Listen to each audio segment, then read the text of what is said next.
All right, welcome everyone to the AAU ICSU Critical Care Seminar. And as you're all aware, we have been and continue to still be discussing cardiovascular medicine in the ICU. In the last couple of weeks, that's been the theme. And today we will be talking about ICU bradyarrhythmias. And we have an esteemed panel that I will be introducing shortly.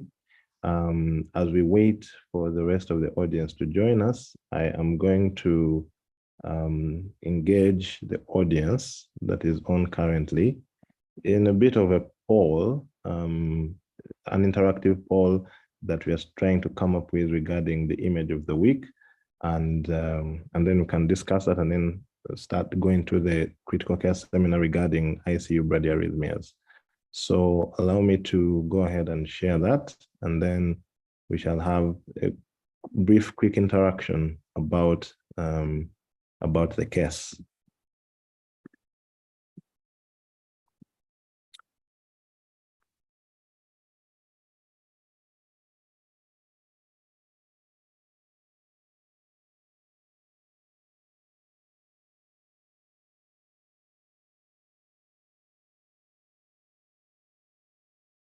Okay, so this is going to be the case of the week. Perhaps I forgot to introduce myself. I'm Cornelia Sendagri, and I'm one of the lecturers at Makerere University, and also anesthesia and intensive care medicine at the Uganda Heart Institute.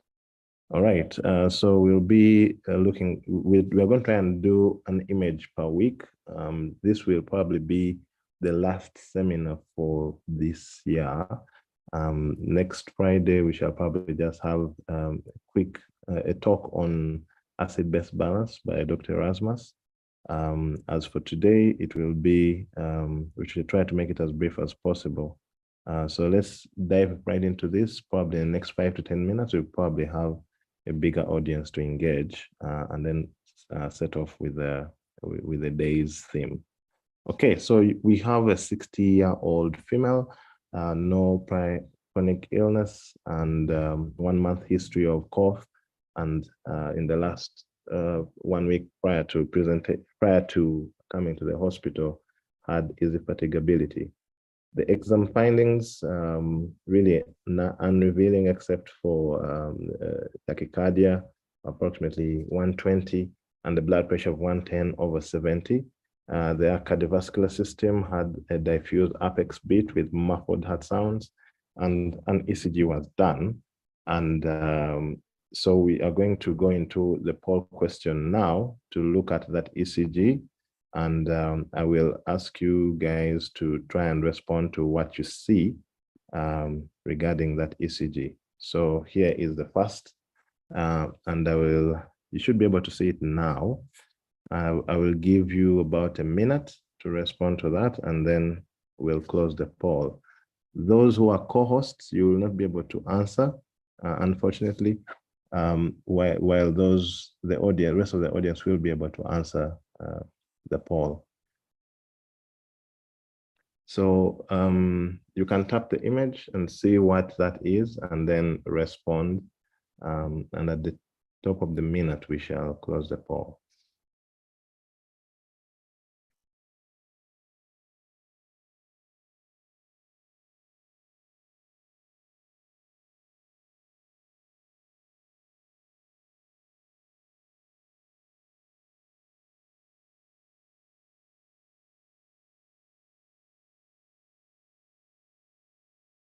We have about 10 seconds left, and then we'll close the poll.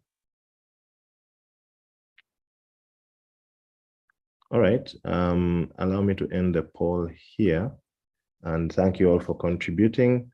And we shall return to the poll after we've gone through the case. All right, so this was the ECG of the patient, and as you can see, regarding the ECG, there is a bit of tachycardia, certainly, but someone did put some circles there. That's why we got you another ECG to look at to avoid bias. And when you look at that, you can see that there is variability in the amplitude of the QRS in the V1 lead, but there's a small bit of it in the lead 2, as you can see. And if you go back to the previous image in the pole, it had that significant variation between the amplitude of the QRS with the beating of the heart. And we call that electrical alternance. And electrical alternance tends to be pathognomonic of an effusion, usually a massive effusion or even tamponade. And these are the echo images. This is the parasternal long axis view that shows you an effusion there. It doesn't look that much, but when you look at this is supposed to be the apical 4-chamber view. When you look at that, you can see quite significant amount of fluid, especially around the area of the left ventricle here, and a bit around the right ventricle there. And then this is the parasternal, again, long axis view. It does look like there is less fluid. And then when you look at the parasternal short axis view, you can see a significant amount of volume of fluid around the heart. This patient had a contrasted CT done, and you could still see a significant volume of fluid around the heart. It is contrasted. You don't see any contrast crossing into the pericardium. And that clearly tells you that this is probably not a bleed from maybe rupture of the ventricle or anything like that. And it's purely fluid that has been coming in over time. Okay, so the next poll question that we are going to launch is coming up now. So the answer to the previous poll question, for those who chose electrical alternance, you are correct. All right, and then the next poll question and the final one for this case is launching now, and we shall take about a minute again to try and respond to this and then close the poll. So how much fluid do you think is contained in that pericardial sac in the image shown? Both the ultrasound and the CT.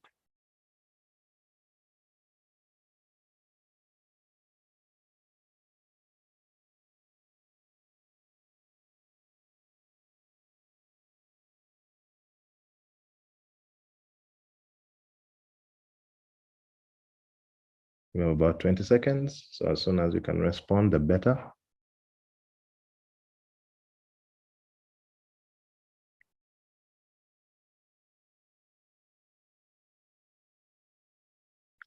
Five seconds left, and I'll close the poll. Okay. The poll is ended, and these are the results. So we have about 43% of the audience saying 200 mils, and a very small fraction saying 500 and more than 1,000. All right, let's go back to the case and see how much was drained. So how much fluid was drained from this patient? Well, about 1,300 mils. Now, of course, we know that these bags tend to overestimate, so it may be about 1,000 mils or about 1,100 estimate, but you could definitely say it's about 1,000, 1,000, or slightly more than 1,000. And this is what the heart looked like post drainage. And you can see that there is almost no effusion around the heart, but there's a bit of an effusion in the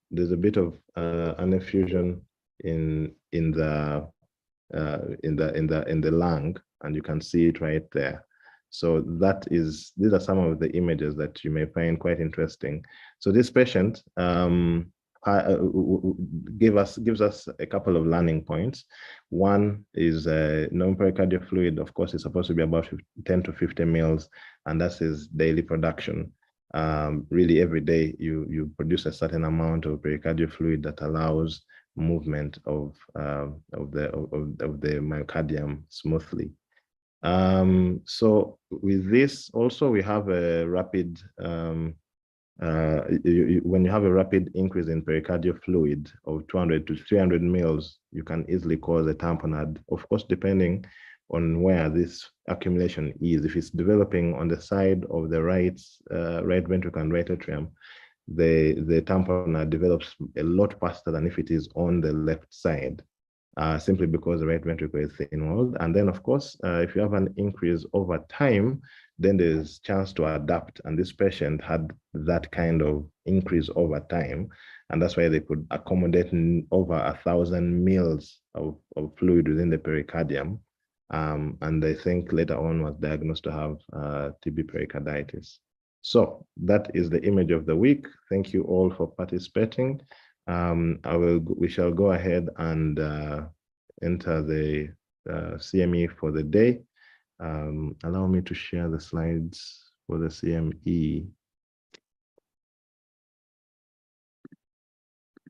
Okay, today's CME is going to be about bradyarrhythmias, like I said, following up from last week that was about tachyarrhythmias, and we are going to basically look at applied cardiovascular physiology. The objectives for today will be to recognize specific conditions in patients presenting with bradyarrhythmias, and then apply state-of-the-art diagnostics and therapeutic techniques to these patients with particular medical problems, and then discuss the differential diagnosis for particular medical problems that will be discussed, and then explain both the likely and rare complications that may be associated with those particular medical problems. So on our menu, we are going to have 2 case presentations, and then look at the pathophysiological approach and diagnosis and recognition, and then look at the management.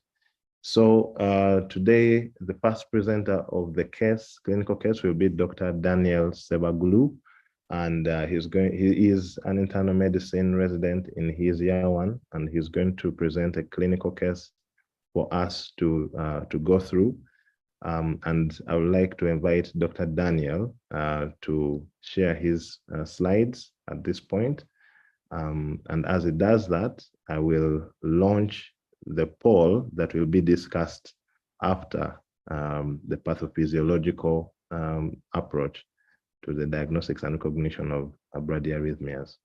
All right, Dr. Daniel, please feel free to go ahead and share your slides as I launch the poll. So here's the poll, and let's take about maybe 2 to 3 minutes as Dr. Daniel prepares himself, and then we shall close it and allow the case presentations to proceed.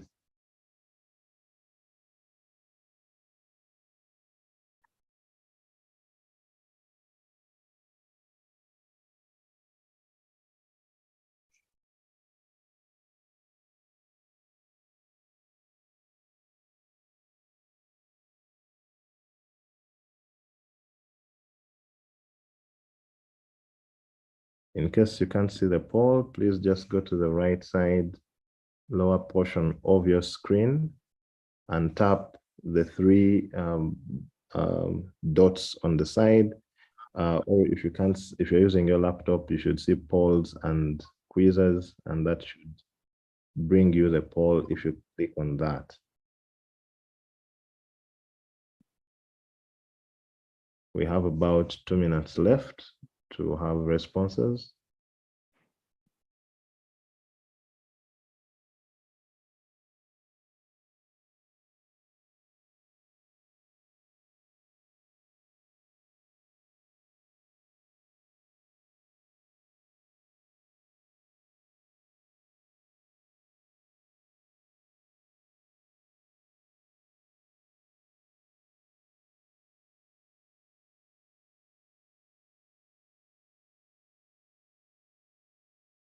Okay, we have about 1.5 minutes.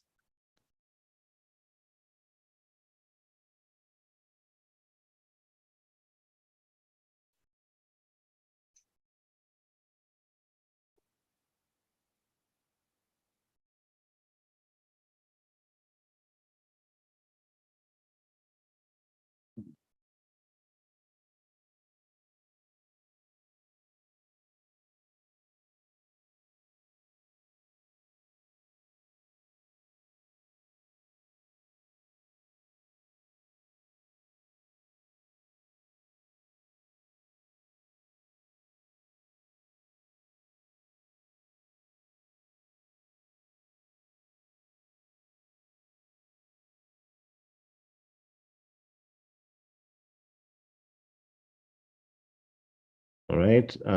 We have about 30 seconds left to the end of the poll, and then we shall close it.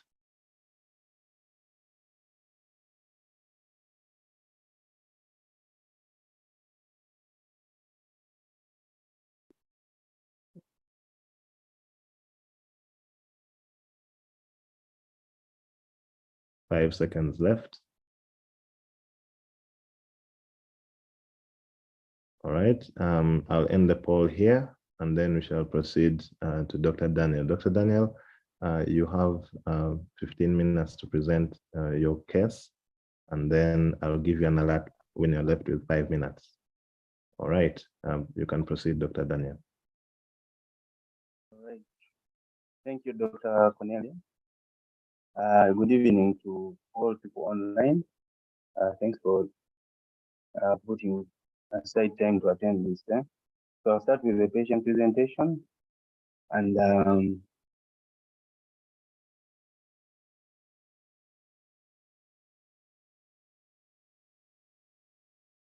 so this patient is NN, a 76-year-old female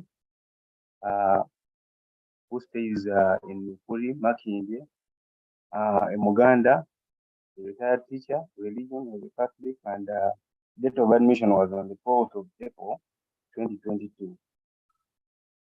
The presenting complaint for this patient was mainly chest pain, difficulty in breathing, plus confusion. History of presenting complaints. This patient presented with a history of left-sided chest pain that was of sudden onset, squeezing in nature, radiating to the left shoulder and the left side of the neck. This pain was also associated with lightheadedness, dizziness, and excessive sweating. There was no history of fainting, had the history of mild lower limb swelling that had started gradually 3 months prior to hospitalization. She also complained of difficulty in breathing, characterized by shortness of breath. That was just a few days before hospitalization. So the above symptoms were accompanied by onset of confusion just a few hours before hospitalization. Her past medical history: patient was a non-hypertensive on nebivolol and amlodipine, 5 milligrams of each, for over 20 years. She had also been started on digoxin, 0.25 milligrams, that was added a year prior to this hospital visit. They had reported good adherence to medicine. There was no history of DM. Family social history: she was a widow, mother of 6 children, 4 alive while 2 had passed on. Reported a history of hypertension in the family, and occasionally she used to take some alcohol on some social events until she was diagnosed with hypertension, so she stopped taking that. There was no history of smoking. On examination, I'll only point out the positives. She was very sick with cold extremities, cup refill time 2 seconds, cold clammy skin, and edema to the knee level. Her blood pressure at emergency was 89/59 millimeters of mercury. Her pulse rate significantly, 27 beats per minute. Respiratory rate of 22 beats per minute. Glasgow Coma scale of 12/15 with eye opening of 3 and verbal of 3. So we came up with a diagnosis of was based on that history and examination, digoxin toxicity with a bradyarrhythmia, and a differential of acute coronary syndrome with cardiogenic shock.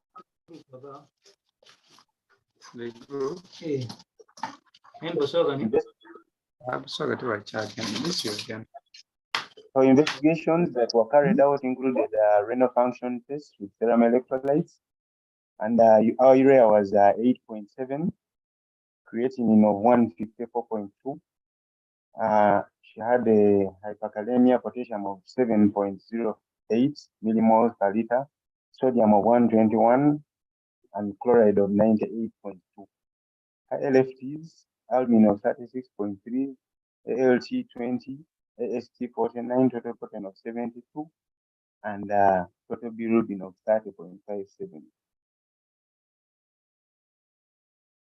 Other investigations included a CBC, which showed a total white cell count of 8.3, neutrophils of 7.0, and 10 to the power 9, lymphocytes of 1.0, hemoglobin of 14.2, MCV of 91.2, hematocrit of 45.7, plus platelets of 317. The CRP was 10.9, slightly elevated. And an ECG was also performed, and significantly the ECG, there was bradycardia, severe bradycardia of 16 beats per minute.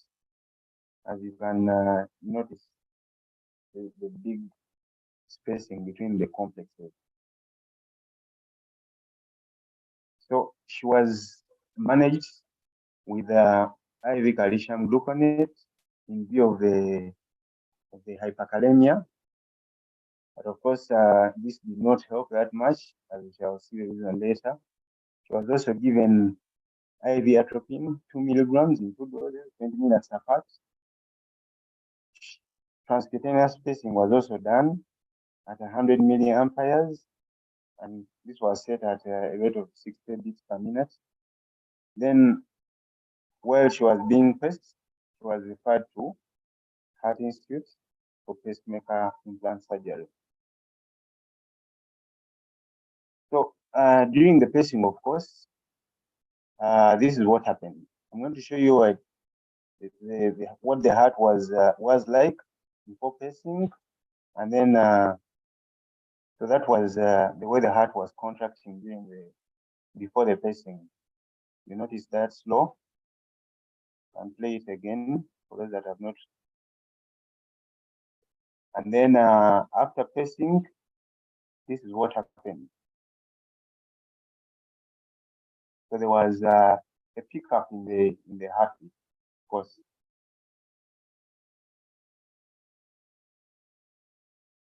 So unfortunately, of course, when this patient reached Heart Institute during the implantation procedure for the pacemaker, the patient passed on and she wasn't able to survive. But this case, of course, was mainly the diagnosis of digoxin toxicity, and we know that digoxin toxicity, to take you through give you a brief insight on the toxicity and its pathophysiology, that it can either be acute or chronic. And in acute cases, that's where you have an overdose of the drug. And in the chronic cases, that's where someone has been on digoxin as medication for, say, hypertension, with heart failure for a long period of time. And it looks like that was the case for our patient. Digoxin is a cardiac glycoside. And of course, that is based on the fact that it has a steroid plus glucose molecules around. You have to look at its structure. But how does it work? It binds to the sodium potassium ATPase enzyme in the myocardial cells, and this blocks this enzyme, and therefore sodium builds up within the cell, and because the outward transfer of sodium is inhibited, and then because sodium has an alternative route through which it can actually get out of the cells, that is the sodium calcium exchanger in this picture here. You end up with sodium going out of the cells in exchange for calcium ions. So the influx of the calcium ions will lead to a positive inotropic activity, and therefore you will end up with increased myocardial contractility, and this, of course, sometimes can also interfere with impulse formation and conduction. But the other thing is that digoxin can also indirectly affect the vagal tone. We know that the AV node and the SA node are innervated by the vagus nerve. Digoxin stimulates the vagus nerve, and upper leg seats. And because the vagus nerve is predominantly parasympathetic, this will lead to significant bradycardia because of its stimulation. Yeah. So of course that is about the case. But the other thing that I wanted to put across is that the calcium gluconate did not help us in this particular patient, and the reason is how calcium gluconate is supposed to work for hyperkalemia is that it increases the threshold potential, thus restoring the normal gradient between the threshold potential and resting membrane potential, which is abnormally elevated in hyperkalemia.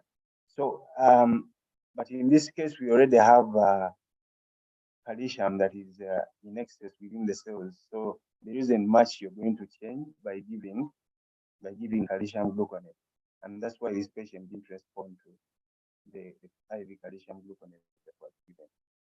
Thank you. That is the case. And all right, thank you very much, Dr. Daniel. Please remain online. I think the audience will have some few questions to ask you. I will go ahead and introduce the next presenter.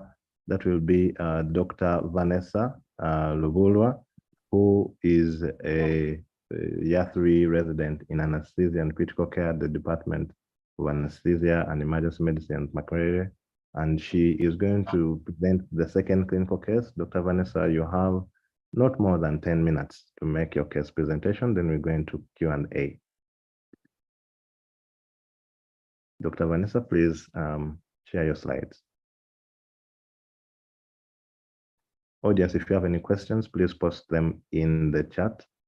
Or if you have any burning questions you want to ask live, please go ahead and put your hand up at the end of this presentation.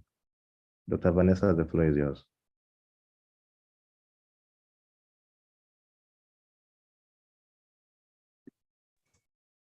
Okay. Good evening. Good evening. Please speak loudly. We can't hear you well.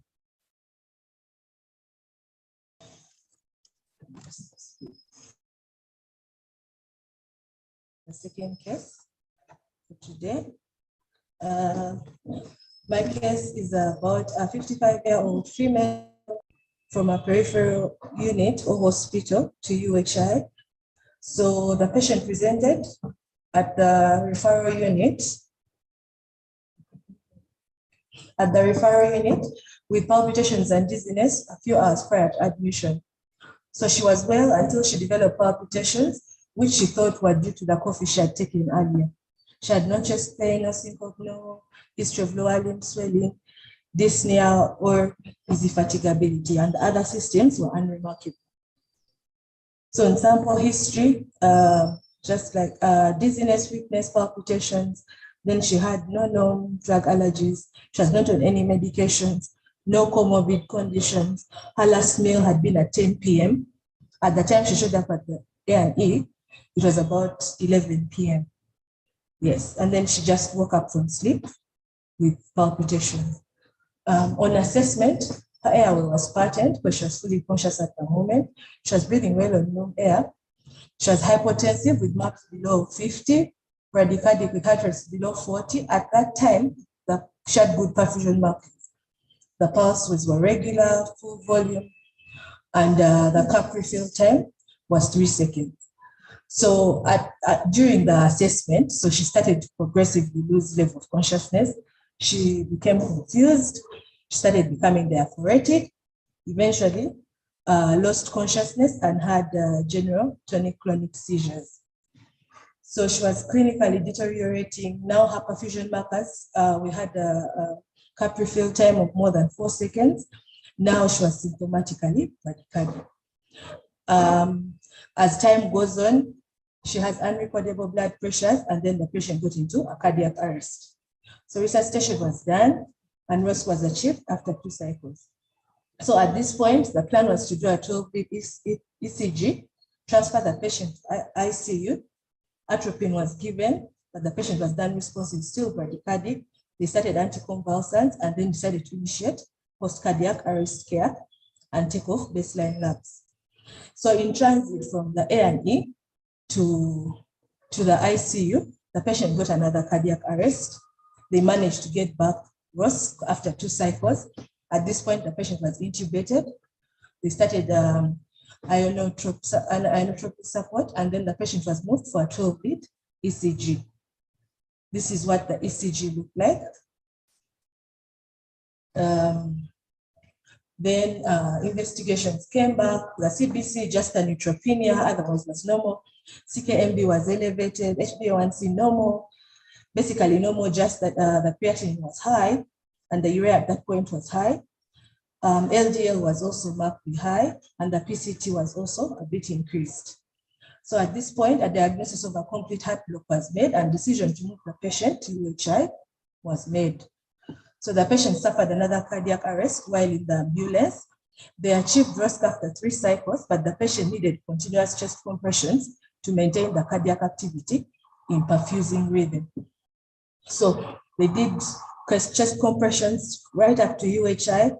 Patient arrived UHI straight into the cath lab and had a temporary pacemaker put, pacing wires placed. So patient was placed at 80, intubated on mechanical ventilation with inotropes for the hypotension. So after was admitted to the ICU with a metabolic acidosis of a pH of 7, had a hyperkalemia of 7.5, hyperlactemia of 12, and then was febrile, 38 degrees Celsius. So at this point, insulin dextrose was given, sodium bicarbonate given, patient was sedated and ventilated.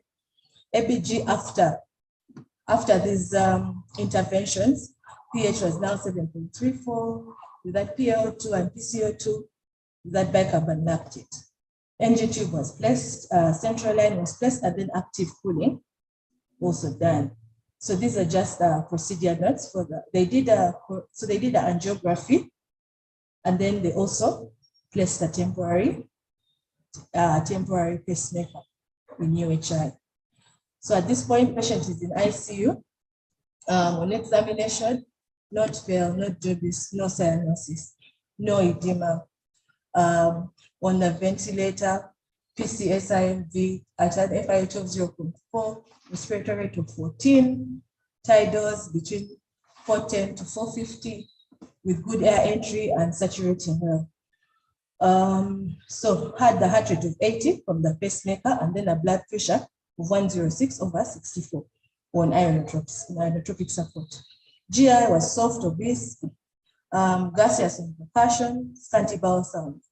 In the genitourinary, we had a creatinine of 2.0, urea was down normal. Electrolytes, we had a K now of 5.2, and a urine output of approximately 0.8 mils per kg per hour. Hematological wise, white blood cell count of 9.6, HP was 13.1, platelets and INR. Then we had slightly raised cardiac markers. So at this point, the plan was to have the cardiologist review and do a detailed echo, do a chest x-ray, have a family conference, weed down the sedation, and then plan for an SBT plus or minus extubation, and obviously the ICU housekeeping. So I failed to get an image of the actual printed echo, but this was what the cardiologist did. So bedside echo showed a normal size LV with preserved LV systolic dysfunction. So the impression was a complete heart block with a temporary pacemaker to rule out the reversible causes. So this is what the ECG with the pacemaker looked like. After this, the patient was stable. The patient was extubated the following evening and did well. Was pacemaker dependent for a few days following that, and there was a plan to insert a permanent pacemaker. Thank you. This is where I will stop with that patient. All right, thank you very much, Dr. Vanessa. I will invite the audience to ask any questions in case they have any, and then we can go to the next presentation. If you have any questions to either Dr. Daniel or Dr. Vanessa, please put your hand up and then ask.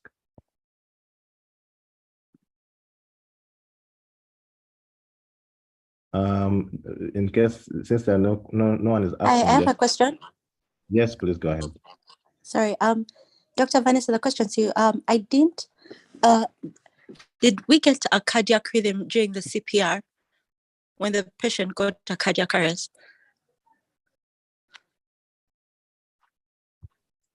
Dr. Sime, thank you for the question. Yes.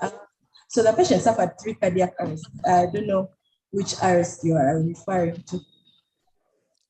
No, like, yes, they got a cardiac arrest, but on the rhythm strip, like, was it, they didn't get a shockable rhythm? What I'm saying, was it an asystole or a thingy, a pulseless electrical activity? It was a pulseless electrical activity, from a Brady into a pulseless electrical activity. So all they did was CPR and adrenaline. Okay. Thank you. Okay. Any other questions? Dr. Daniel, a question for you. So since you suspected this patient to have digoxin toxicity, the first question is, how much calcium gluconate did you give? And the second question is, do you think administration of calcium may have had an impact in failure of this patient to recover from their condition?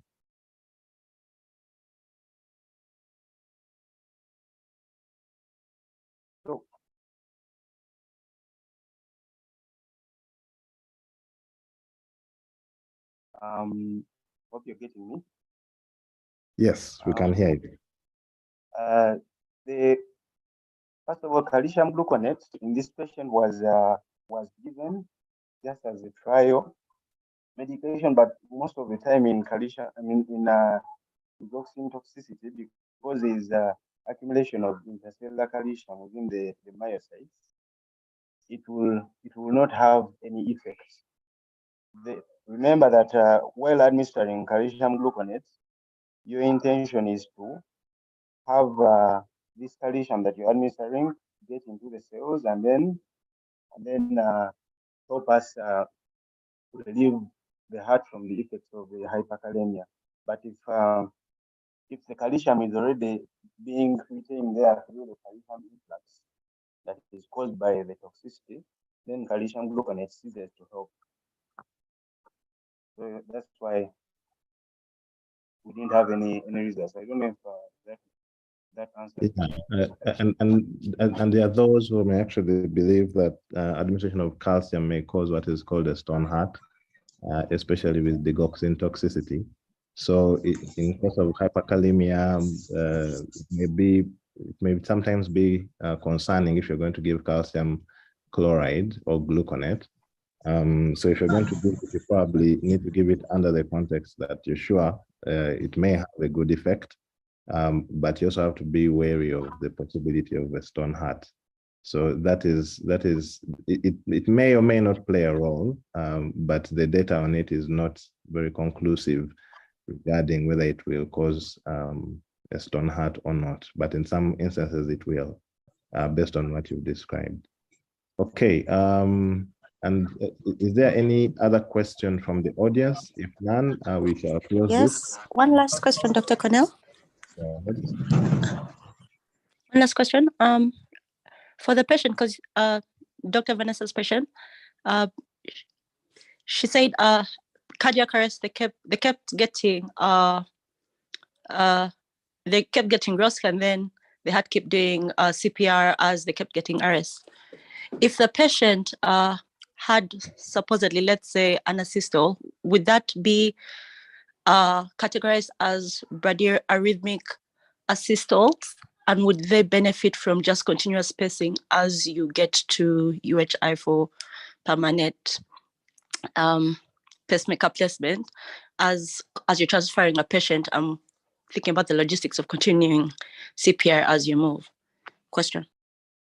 Thank you. Okay, thank you, Dr. Sime. So for this particular patient, since it was not a systole, they decided to continue.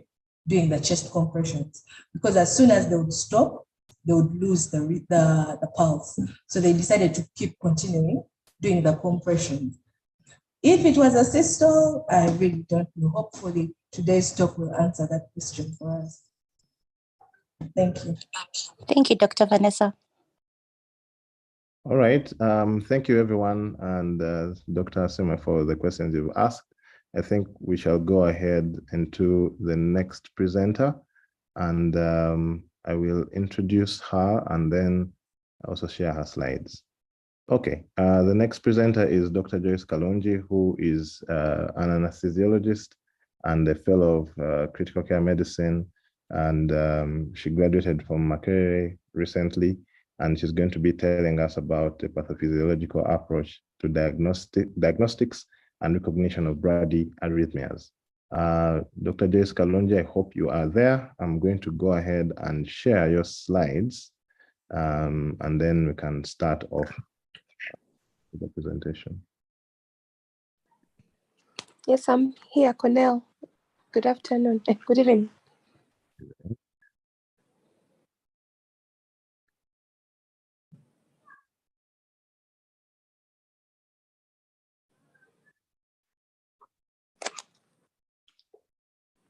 Sorry for the delay. Slides coming up.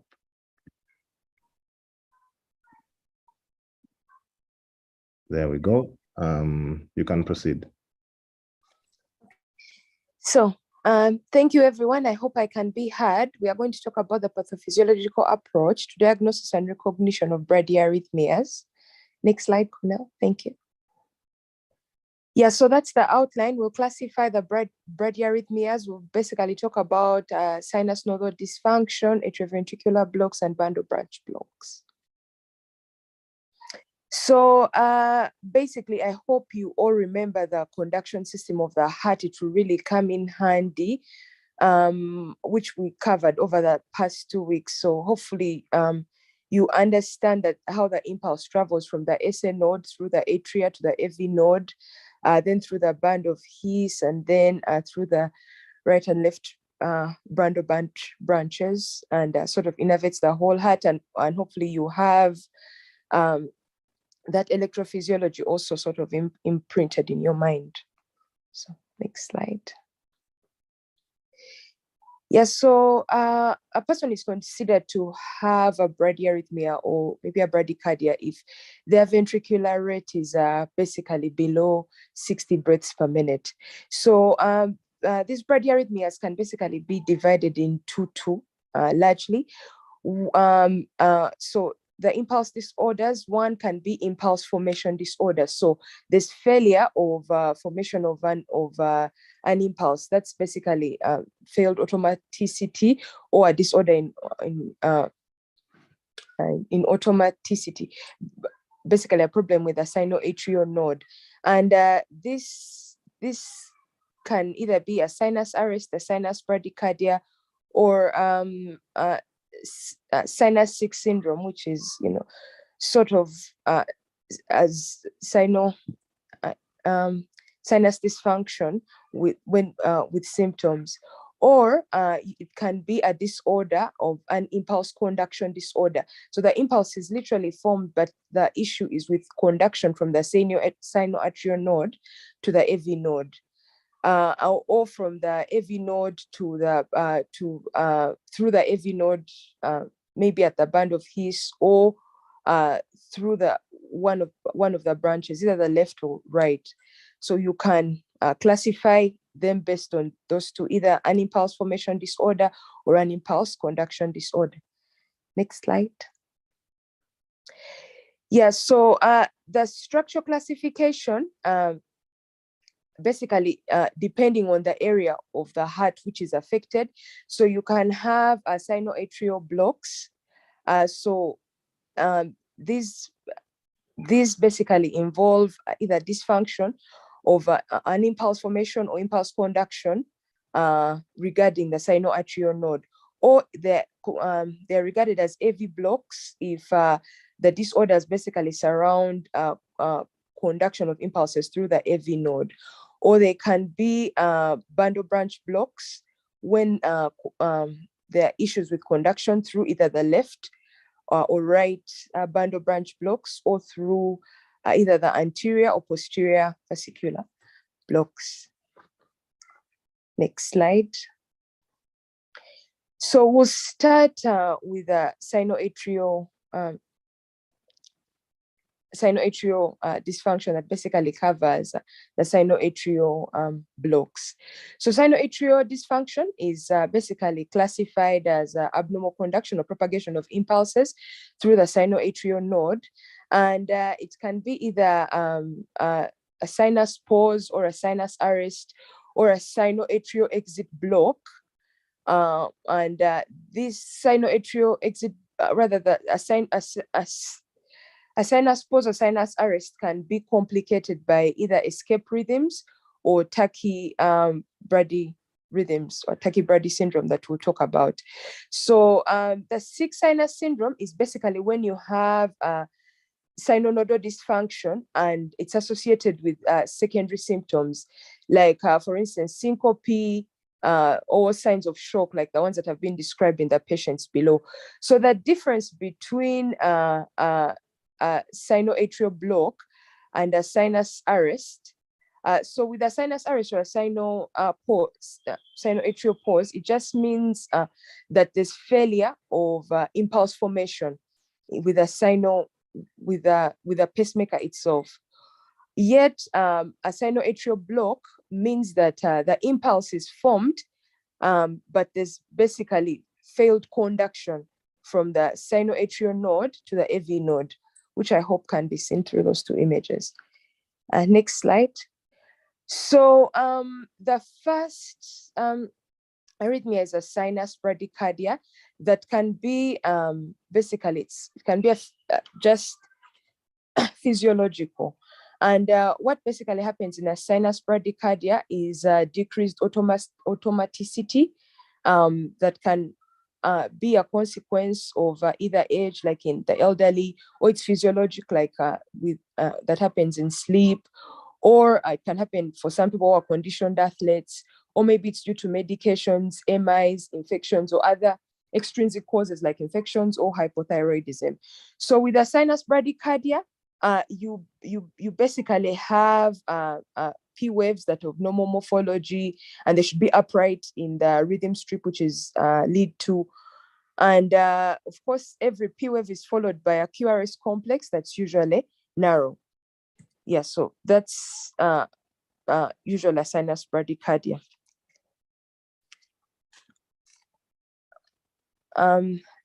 The next arrhythmia is a sinus pause.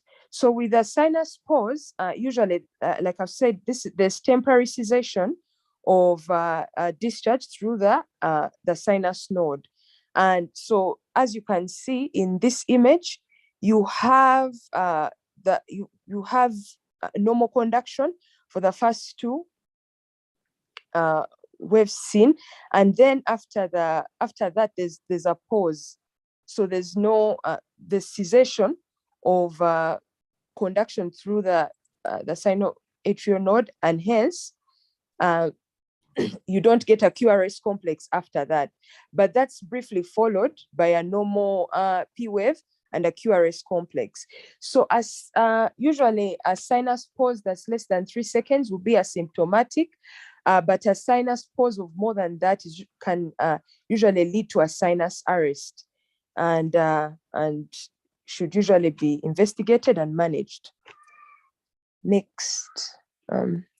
So as you can see on this next slide, so the patient at first was in sinus rhythm, but then developed a sinus arrest. And after the sinus arrest, the other pacemakers, especially at the junctional area, took over. So then this is basically a sinus arrest with a junctional escape rhythm. And you can see that on where the pointer is, you have a QRS complex, but it's not preceded by a P wave. So that's not really a sinus rhythm.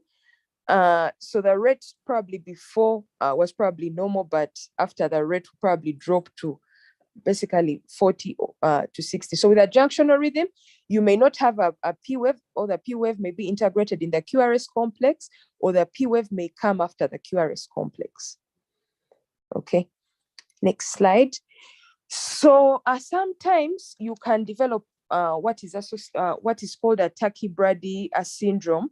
And with a tachybrady syndrome, it basically means you have a sinus pause or a sinus arrest, and basically a pacemaker somewhere in the atria, another pacemaker in the atria takes over, and you develop a tachyarrhythmia. So this can be either atrial flutter or atrial fibrillation. So these patients will usually be asymptomatic. So on one end, they may be having symptoms of bradyarrhythmia. Maybe they have lightheadedness or syncope, and then post that they may develop palpitations and chest pain. So a tachybradyarrhythmia basically means that you have a sinus arrest or sinus pause or sinoatrial dysfunction that's followed by a tachyarrhythmia. And when it's symptomatic, usually that's sick sinus syndrome. Yes, next slide. Oh, this may be too small. So we've moved on to the sinoatrial exit blocks. Like I said, with the sinoatrial exit blocks, it means the impulse is formed in the sinus node. However, there's difficulty in propagating the impulse. So the SA node has two types of cells. It has the P cells that basically form the impulse, and then the T cells that transmit the impulse. So prolonged conduction of the generated impulse through the T waves is what will cause these sinoatrial exit blocks. So just like the AV blocks, the sinoatrial exit blocks also have 3 grades. So there's rather 3 degrees. So there's the first degree SA exit block, then there's the second degree that has 2 types, type 1 and type 2, and then there's the third degree SA node exit block. So with the first degree sinoatrial exit block, basically there's just prolonged conduction or slowed conduction through there's just slowed conduction through the SA node. So it's not really viewed on the ECG. You cannot really see it on the ECG. As you know, conduction through the SA node, the amplitude is so low, so it's not really viewed on the ECG. The first wave that you see is a wave of atrial depolarization. So with the first degree SA node, there's just a prolonged conduction, and you can't really physically see that on the ECG. The sinoatrial exit blocks that you can view on the ECG are the type 1, at the second degree type 1 SA node, and usually with this one there is the conduction through the SA node gradually increases, and this leads to PP shortening of PP intervals, and that's what you view on the ECG. So with the type 2, as you can see in B, as noted in B, the PP interval will gradually shorten until a P is dropped, and you'll not have a QRS complex after that. So that's clearly seen. You can see in the first complex you have a P and a QRS. So with the next you have a P and a QRS. The first interval is 780 milliseconds, while the next is about 660 milliseconds, and then you will experience a drop. So after the PP intervals keep shortening until you get a pause. The PP intervals before the pause are usually the PP intervals after the pause are usually greater than the PP intervals before the pause. So those are the two characteristics that you would use to distinguish the second degree type 1 SA block. Then there's a second degree, there's a type 2 sinoatrial exit block where the PP intervals stay constant. So the PP intervals are constant. However, after a certain, the PP intervals stay constant, but there's a drop there's a drop in the P through the conduction. Yeah, so the type 2 sinoatrial block is basically characterized by fixed PP intervals, but the sinus pause is usually a multiple of the previous PP intervals, as you see, noted in C. So you have constant PP intervals, and then a drop will happen. So when the drop happens, that means there's no conduction of impulses from the sinoatrial node to the AV node. And usually that pause is a multiple of the previous PP intervals. Can be a multiple of 2 or a multiple of 3. So the last degree, the third degree sinoatrial exit block, usually what usually happens is there's you have normal impulses, and then you have complete, there'll be no conduction at all from the sinoatrial node to the AV node. So that is usually very difficult to distinguish from a sinus arrest. Next slide. Okay, so this slide is trying to distinguish electrophysiologically, unless you have a catheter both in the SA node and the AV node, it may be difficult to distinguish between a sinus block and a sinus arrest. However, from these two images, you can see that usually with the pause with a sinus block, the pause will be a multiple of the previous RR intervals, while with a sinus arrest, usually the pause is greater than the RR interval. It's not a multiple of the RR interval. Okay, next slide. Okay, so moving on to the AV blocks. So with the AV blocks, usually the issue is with conduction through the AV node, and they're also divided into first degree, second degree, and third degree.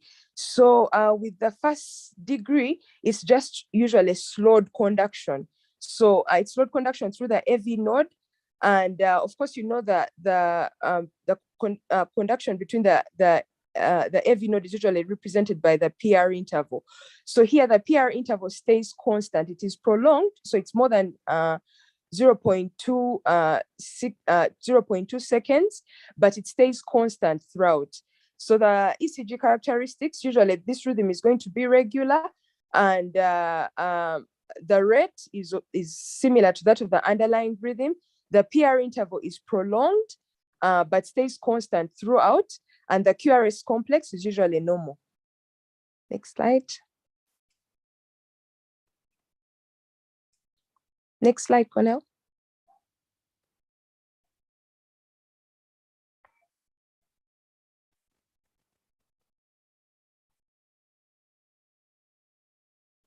Then with a type 2 second degree heart block, basically, like we described before, progressively the PR intervals. Yes.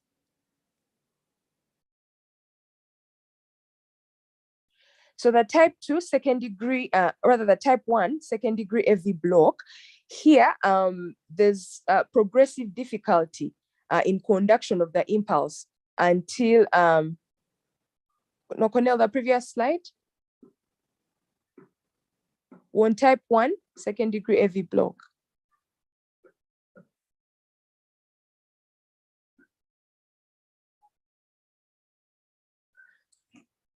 The previous slide, Cornell. So there's a, Cornell, the previous slide.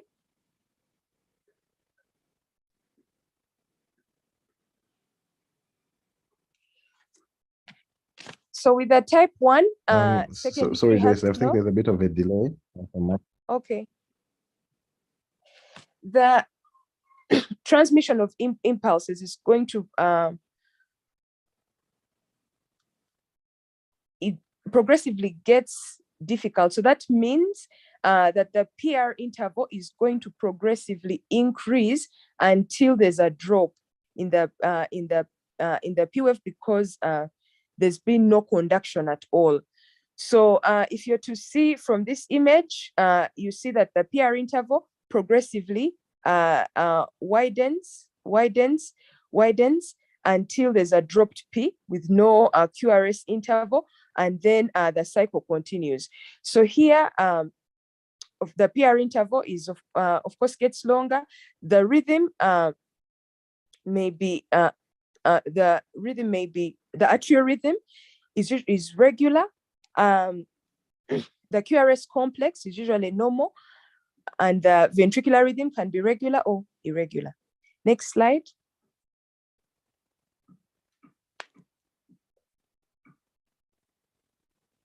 So the type 2 second degree AV block usually occurs around the bundle of His. So with this, the PR interval is usually normal and is not prolonged.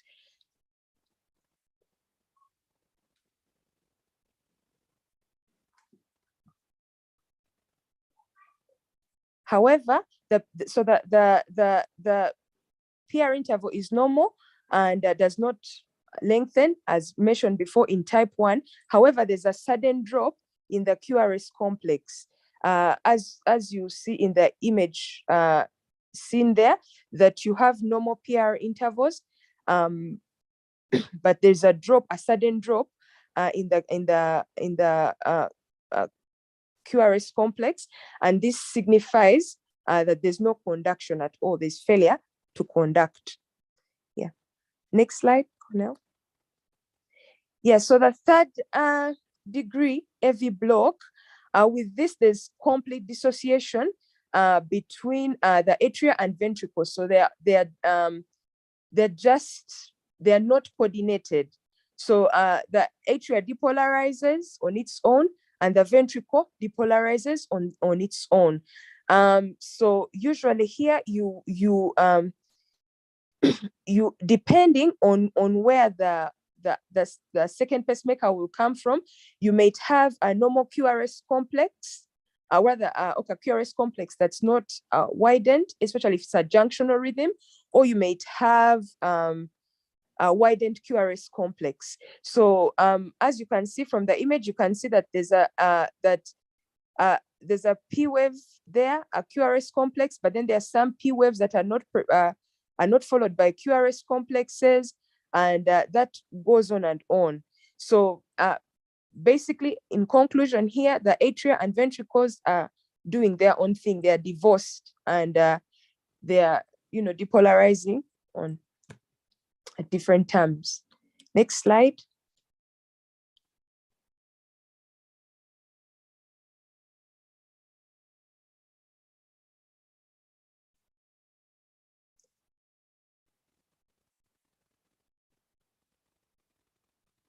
Joyce, you have 2 minutes left. Okay, I'm about to get done. So Hello? yes, I'm about to get done, Cornell. So the right bundle branch blocks and then the left bundle branch blocks. So here, the blockage in conduction is basically along the bundle branch block. So if you in a right bundle branch block, it basically means that the impulse will come through the bundle of His and then basically go through the left bundle branch block and then go through the right free wall. So that will basically be associated with a widened QRS complex. So it will be associated with the widened QRS complex, and as you can see, and if we look at V1, which is basically what's near the right ventricle, you will have an RSR pattern where R1 is basically where R1 is basically wider than R2. And then there'll be a slurred S wave in lead 1 and V6. So if you look at V1, you see an RSR pattern. Yeah, and R1 is usually greater than R2. Let's see the next slide. Yes, then in V6, you can see a slurred S wave, rather a slurred S wave in V1 and in V6. Then in the left, with a left bundle branch block, it basically means that the impulse will come from the bundle of His through the right bundle branch block and then through the left free wall. So this will lead to a widened QRS complex. And again, if you look in V6, you see a broad monomorphic R wave in V6, and usually there's no Q wave. And if you look in V1, there's a broad monomorphic S wave in V1. Next slide.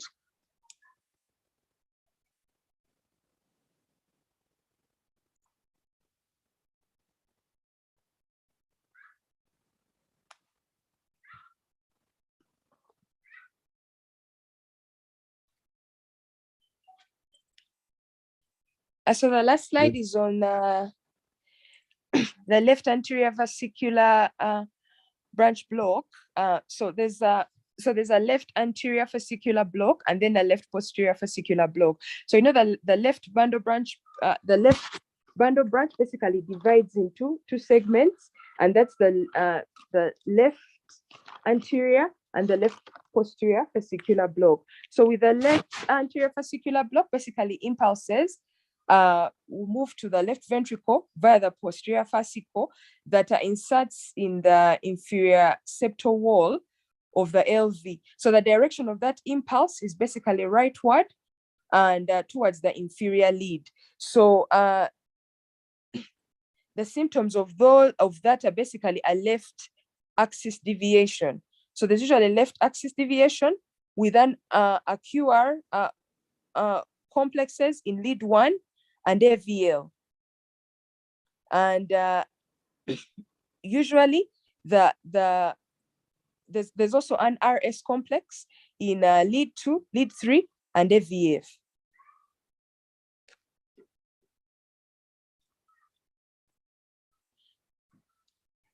So with the left posterior fascicular block, with this you get a right axis deviation. With deep S in lead 1, I don't know whether Cornell can show us. Yes, a small Q in lead 3. And the QRS complex may either be wide or normal, but you basically have, there's some confounders. You basically have to rule out a right ventricular hypertrophy or previous lateral MI. Thank you.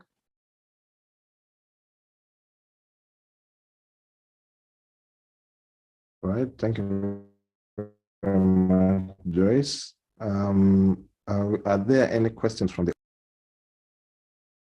unmute and then ask a question?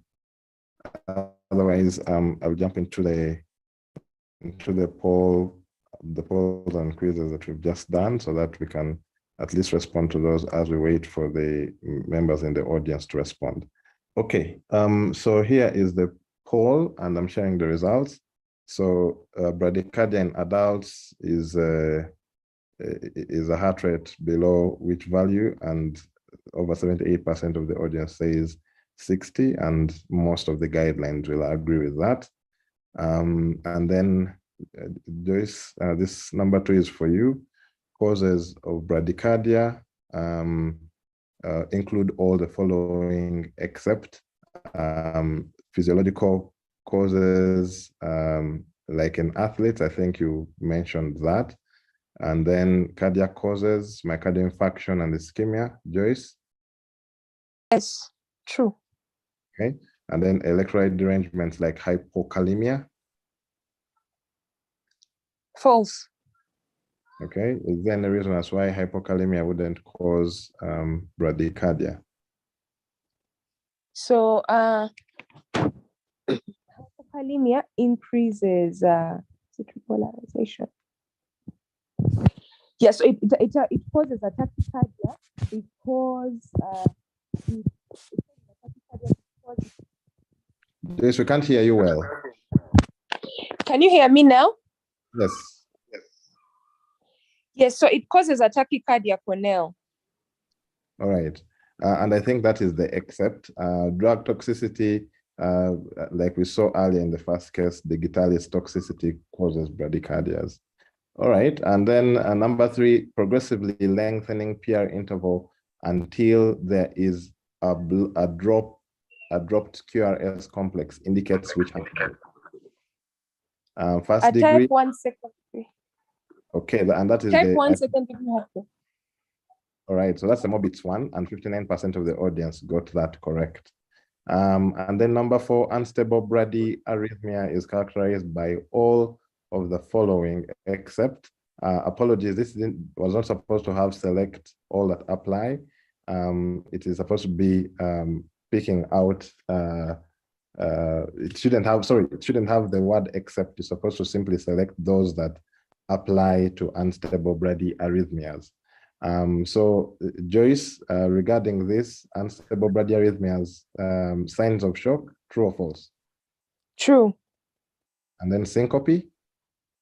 True. Myocardial ischemia signs? True. And then heart failure? True. All right. Sorry, audience, I see it may have confused you, but I think that's also okay.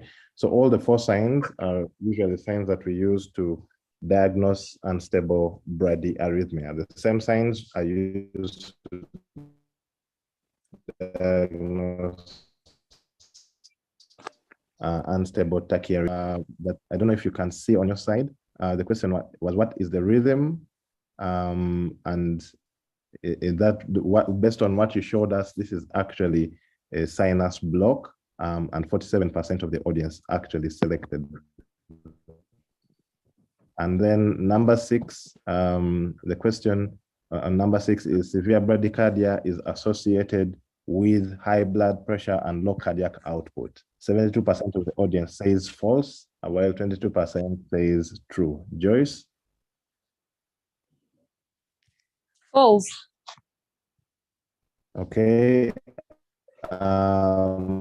So there is a tendency for patients who have severe bradycardia as a result of, because we know cardiac output is equal to heart rate and stroke volume, there is a limit to how much stroke volume a patient will have. And once you drop the heart rate, it simply means your cardiac output is also going to drop. And as a result of the cardiac output dropping, the body detects that, and of course is going to try to compensate for perfusion to maintain the mean arterial pressure, which means that your peripheral resistance is going to go up. And so there is a tendency for these patients to actually be hypertensive as a compensatory mechanism for the low cardiac output driven by severe bradycardia. Once you pace these patients or improve their heart rates, then the hypertension actually reduces. So it is important to avoid treating hypertension in a patient who is severely bradycardic and simply treat the bradycardia, and then the hypertension will resolve.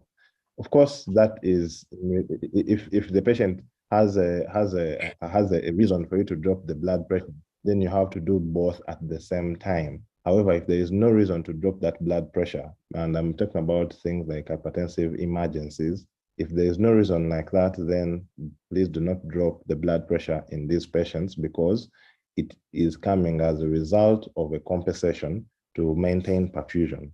And then the final question here, Joyce, is IV atropine can be used to detect, whether to diagnose the type of AV block. And 89% of the audience says true, and 11% of the audience says false. Your take? I agree. It yes, it can be used to distinguish between first degree and second degree or third degree heart blocks. All right. So usually the third degree heart blocks and morbid stool will not respond to atropine, while the other two may respond to atropine. But always remember that when atropine doesn't work, you need to move on. So we shall go, I'll end that there. Thank you, audience, for participating. And I'll go to the final presenter of the day and introduce him. He may not be known to many of you, but we shall introduce him now. So Dr. Moses Othin is a cardiac anesthesiologist and intensive care specialist. He is a specialist. He is further specialized in pediatric cardiac intensive care medicine. And he will be soon rejoining us. And he is going to be talking about management of bradyarrhythmias. And it's going to be an empiric talk, but we shall engage him on some discussions related to pediatric patients. So Dr. Moses Othin, all the way in the we thank you for joining us, and we welcome you to make your presentation, after which we shall go ahead and discuss the poll. And request the audience to respond to the questions therein. We shall take about 2 minutes for that. If you do not see the poll, I will request you to go to your phone, that's if you're using your phone, and tap the 3 buttons on the side and go to polls. If you are on your laptop, the buttons are just below the screen. Polls, quizzes, tap that, and then the polls will come up. There are about 8 very simple questions about management of bradyarrhythmias, to which you can respond and then submit your answers. In the meantime, Dr. Moses, your slide is giving us presenter view. I don't know if you can change that so that we don't have to see the next slide.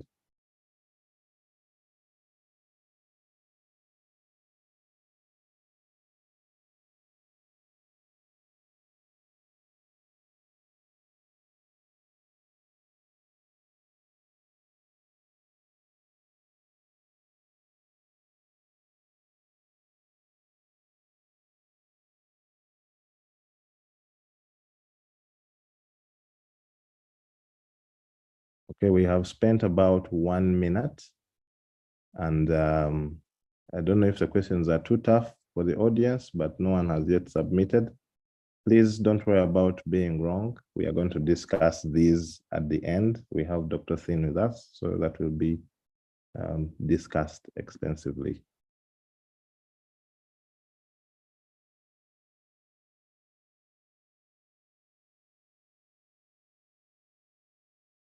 Dr. Cornell, the poll. The poll has gone off. Sorry, I think something happened here. Let me try to relaunch it.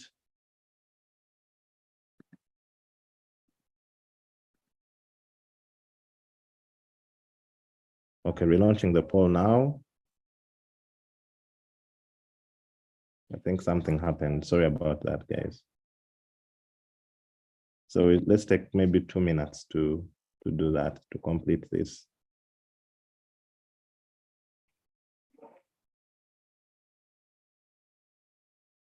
Dr. Moses, please share your slides as soon as you're ready.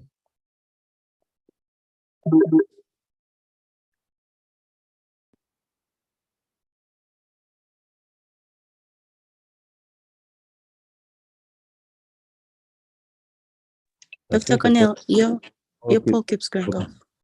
keeps We popping lost up. the pool. Sorry, guys. Sorry, this is problematic. Let me not touch anything for now and hope it won't go off again.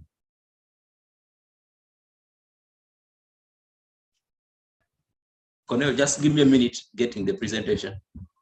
No problem.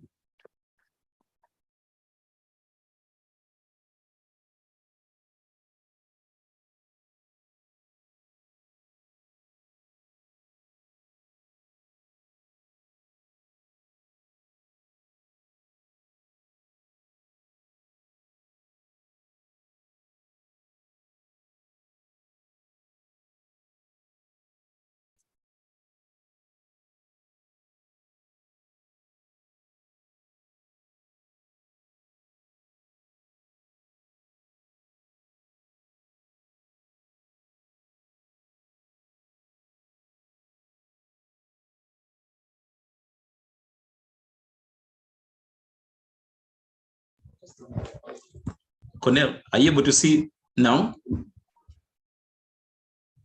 Oh, go ahead. Yeah, we are going to close the poll in about a minute, and the audience is responding. So as soon as the minute is done, we shall proceed to your presentation. Dr. Thin, you can also look at the polls if you click the button of polls and quizzes, so that you see what the audience is responding to, and be able to answer those questions at the end.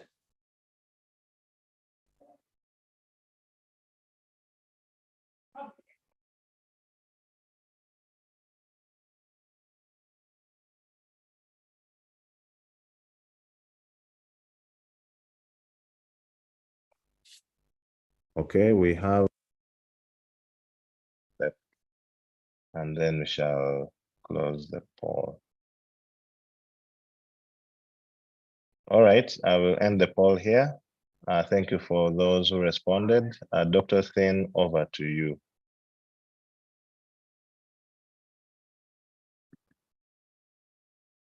Okay. Thank you, Cornelius.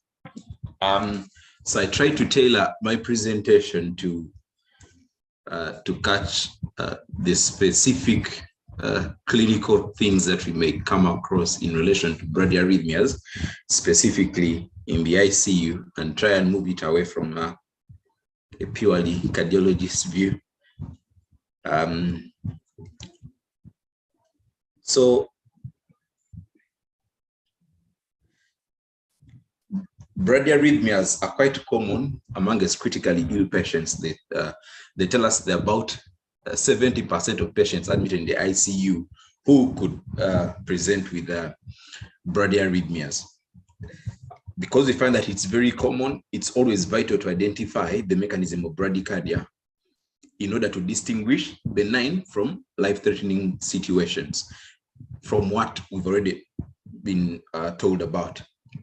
Sinus bradycardia or arrest and AV block at nodal level tend to have a benign prognosis, while infranodal blocks, the ones that she talked about as second degree and third degree, may lead to prolonged asystole without an escape rhythm.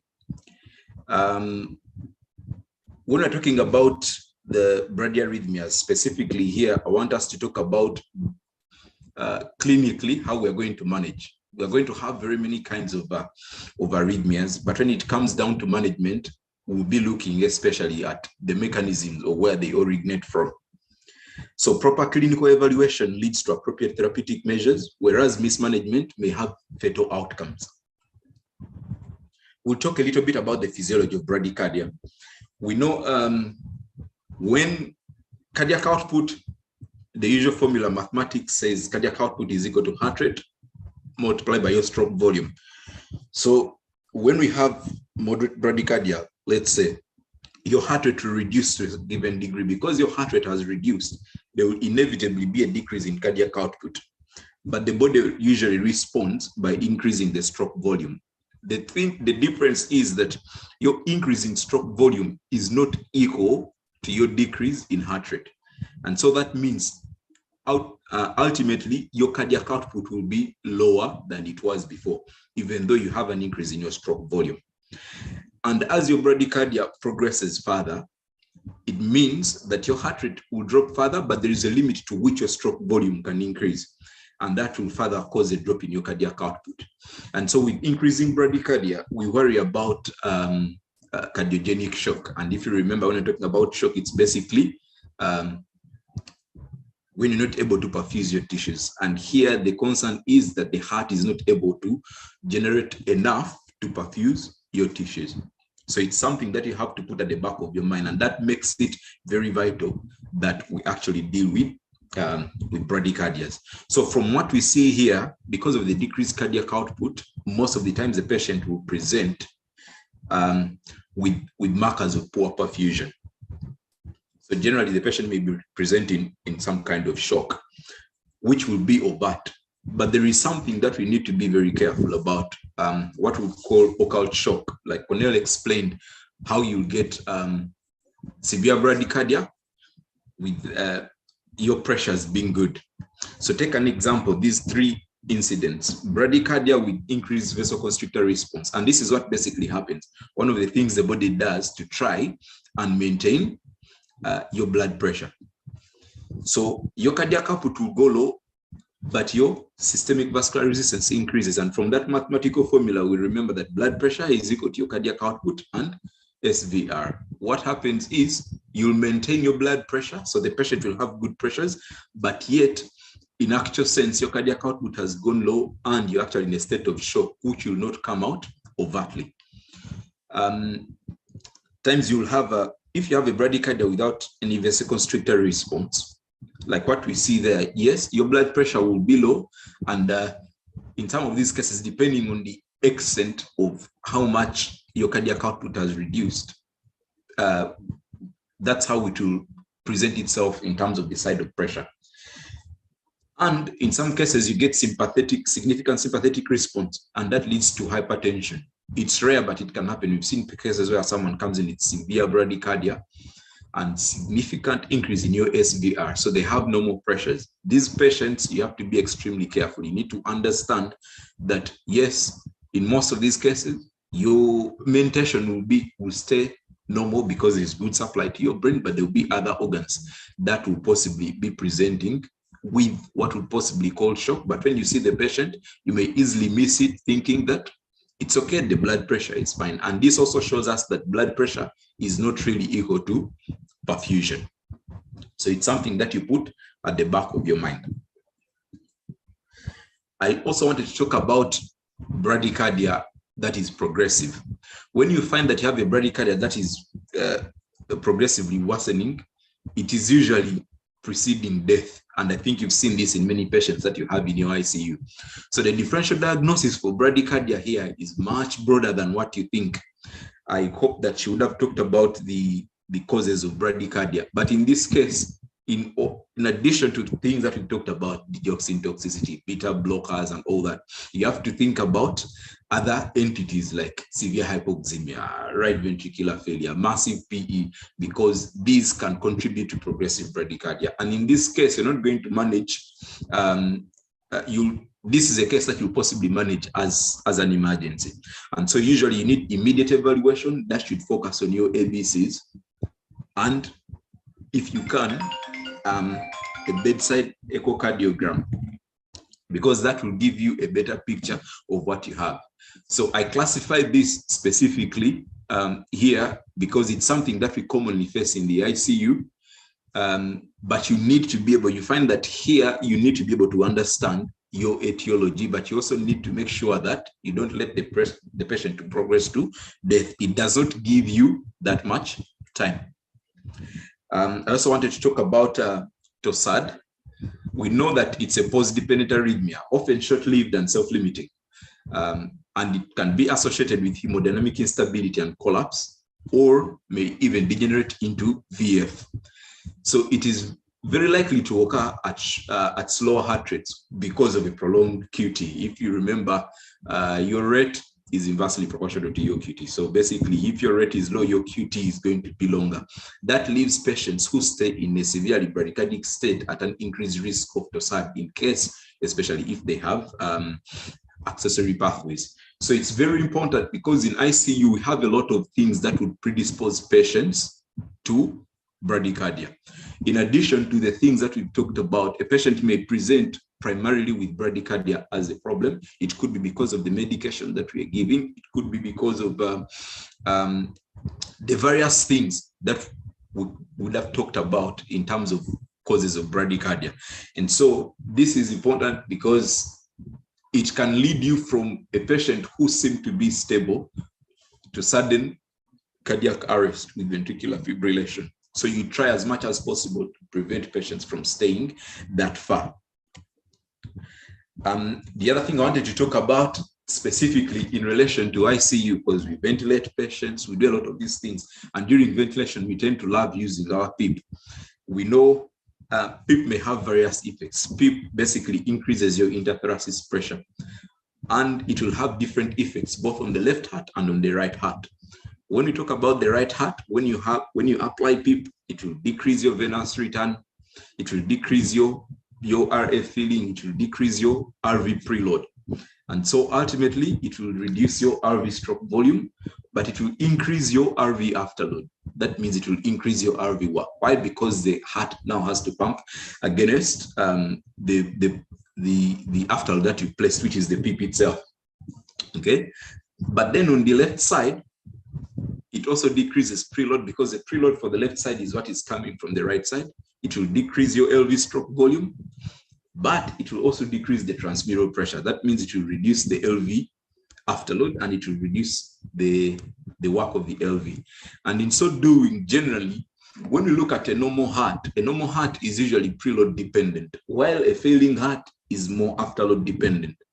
So when you look at the effect of PEEP, say on a normal heart of a young man, it will be on the side of reducing cardiac output. But if the heart is normal, there are compensatory mechanisms that would happen to make sure that your cardiac output is maintained. And so when we're talking about effect of PEEP, I want us to remember these two hearts, the sick heart and the normal heart. The sick heart, we've said, is more afterload dependent, while the normal heart is more preload dependent. So when we apply PEEP, we expect this to happen. But we don't have to forget that when we take off PEEP, the opposite will happen, and we'll talk further about it. So decreasing PEEP will increase your return to the RV. When it increases your return to the RV, stretch RV, there will be more contractility. There is a reduction in your RV afterload, so more flow will go into your LV. There will be an increase in your LV preload, more stretch, but then there will be an increase in your LV afterload. But usually, if it's a normal heart, it should be able to overcome the increase in the LV afterload. But what happens is when you suddenly decrease PEEP, imagine your cardiac output increases. If you remember the physiologic response of an increased cardiac output, there will be an increase in vagotone, and increase in vagotone, the body will react by you having a bradycardia. It is very important for us to know this, especially for young patients, young adults, athletes, because some of the patients are going to have a baseline low heart rate, and this can be very significant, especially at the point of you trying to extubate a patient. Intravascular volume status is very vital in the response that the patient will have in either you applying PEEP or withdrawing PEEP. Like we've seen the changes in volume that happen with doing either. So the effect of withdrawal of PEEP, like we said, acute PEEP withdrawal could lead to increased cardiac output, will lead to increased cardiac output. This is in a normal heart, which is what we're talking about. The increased cardiac output increase your vago-efferent return to the heart in response to atrial and ventricular stretch and carotid baroreceptor stimulation. So understanding this is very vital, especially in some of the cases of young patients. There is a case that we came across of a young man who came in with pulmonary issues. Left lung was not good. The patient was ventilated, given a high PEEP, up to about a PEEP of 12. In 3 days, the lung was okay, but this guy was an athlete, and his baseline heart rates were about 60, 65.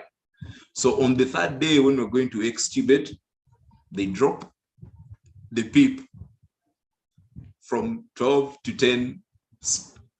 And in the very day, from 10, we go down up to 5.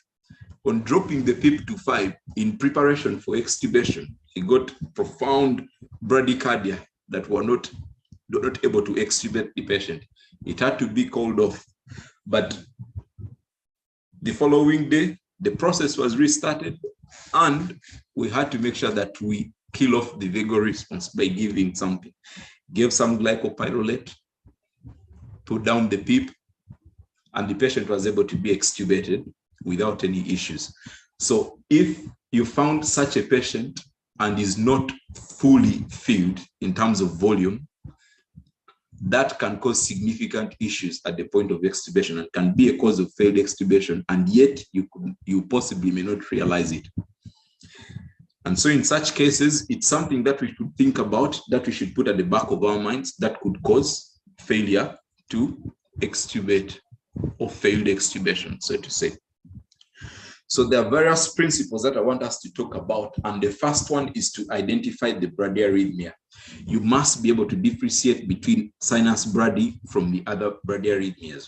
Here we're going to talk about specific bradyarrhythmias because we've talked about the names, but then when it comes to management, it's going to be really tailored to the specific cause, meaning you must be able to look out for the causes of this bradyarrhythmia.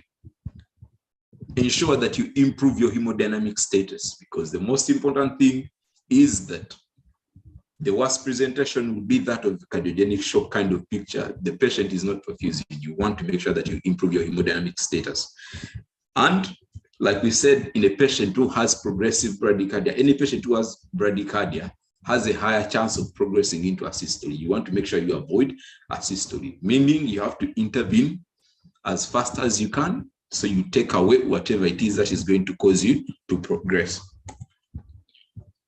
So when you are evaluating these patients, our primary focus is the adequacy of perfusion. When a patient is before you, you need to make sure that the patient is actually perfusing. So if the patient has overt bradycardic shock, like we talked about before, they'll obviously have altered mentation plus all the other things related to shock. And so in such a patient, you want to make sure that you restore your perfusion. While for a patient, like we talked about, occult bradycardic shock, many times the BP is going to be good, your mental status will remain intact, but yet the peripheries are cool, possibly poor urine output. And that could give you a clue that you actually have inadequate perfusion. So don't only look at the fact that the patient has a BP, but it's very important for you to understand the mechanism, the pathophysiology that we have. So identification of probable causes and the mechanisms in which they lead to this bradyarrhythmia that we have. The type of bradyarrhythmia is very important. When Joyce was explaining, she talked about bradyarrhythmias. Clinically, we'll classify them especially into two, either nodal, supranodal, and the infranodal ones. We know that you need to be able to tell us supranodal, nodal, she talked about like basically sinus bradycardia. She talked about sinus pulse. She talks about all those issues. So you need to understand exactly that the kind of bradycardia it is. While the infranodal, it will mainly be the Mobitz 2 and then the complete AV block, continuing on downwards. And we realize that most of the drugs that we are going to use, or the things that you're going to have, can be used in management, but they can also be detrimental. So the effect of pharmacological and non-pharmacological treatment is quite vital. Supranodal blocks, supranodal bradycardias usually will respond to catecholamines. So that means you give your atropine, you give to catecholamines and drugs like atropine, anticholinergics. Okay, So you give atropine, there most likely will be a response. But yet, if you gave them to infranodal blocks, it will not work, or it will worsen the blockade. And so you have to be very careful when you get this kind of patient. You need to know the effect of your pharmacological and non-pharmacological treatment if you're going to offer it. The other thing is ECG. ECG is very important. And in this case, when you're going to diagnose an arrhythmia, it's always good to make sure that you have a 12-lead ECG. The rhythm diagnosis is very important. You want to know the sinus bradycardia or heart block.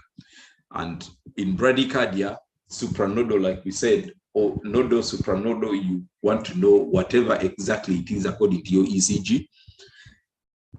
On ECG, you can look out for your signs of hypokalemia. Signs of ischemia, very important for these patients. Then the presence or absence of a documented escape rhythm. Many times you can find a patient who has complete AV block with an accelerated junctional rhythm. So if you do not see that, you might give, let me say you see a junctional tachycardia. You may end up giving something, thinking possibly, could it be an SVT, whatever it is that it could be. You may end up giving something like adenosine, which will worsen the situation for the patient because the patient has an AV block. So it's very important for you to actually know if there is any escape rhythm on the ECG that you have done. You need to review your medication. When the patient is in the ICU, or if they brought a patient to you, it's very important to know which medications are actively on board. Someone talked about digoxin toxicity, so you need to find out if the patient has that. You need to find out if the patient is on any beta blockers. You need to find out if the patient is on calcium channel blockers and all these other drugs that may possibly be a trigger or potentiate this. Some of these antiarrhythmic agents are also pro-arrhythmic, so you need to think about it. Any recent changes in the patient's medication, drug interactions, meaning you need to look at all the medication that the patient is taking, renal dosing of drugs, especially when patients have acute kidney injury, because depending on what you have, that can also exacerbate the issues related to your arrhythmias. Lab investigations are vital. Talked about RBS, but at times in the ICU, many times you're not going to have patients with altered mental state because you basically possibly knock them out. But you have to think about the fact that you need to rule out issues like hypoglycemia. This can be especially more important in children. Chemistries are important, especially looking at your electrolytes, potassium, calcium, magnesium. Troponin, especially for myocardial infarction. If the patient has suggestive EKG and they also have history or any other risk factors for that. Digoxin level, especially for patients who have been taking digoxin, thyroid stimulating hormone. At times, we know this is very important in driving metabolism, and low levels of this can give you an idea of what possibly the issue could be in terms of evaluating the patient to try and identify the various causes that could be there. So commonly, we manage these patients simultaneously. When you get a patient, you give both electrical and medical treatment as rapidly as possible until the patient is stabilized. I try to focus specifically on patients who are going to present to you in a state, or when you're in the ICU in a state related to ICU, okay? So mild signs of organ perfusion. If you have mild signs of organ perfusion, then you may consider a more gradual stepwise approach in managing this patient. Commonly, I specifically talked about, I specifically put this here because commonly in the ICU, you're going to find patients who are bradycardic and are peri-Arrest. Like we talked about the patient with progressive bradycardia right before you. I'm very sure many of us have experienced or seen some of these patients.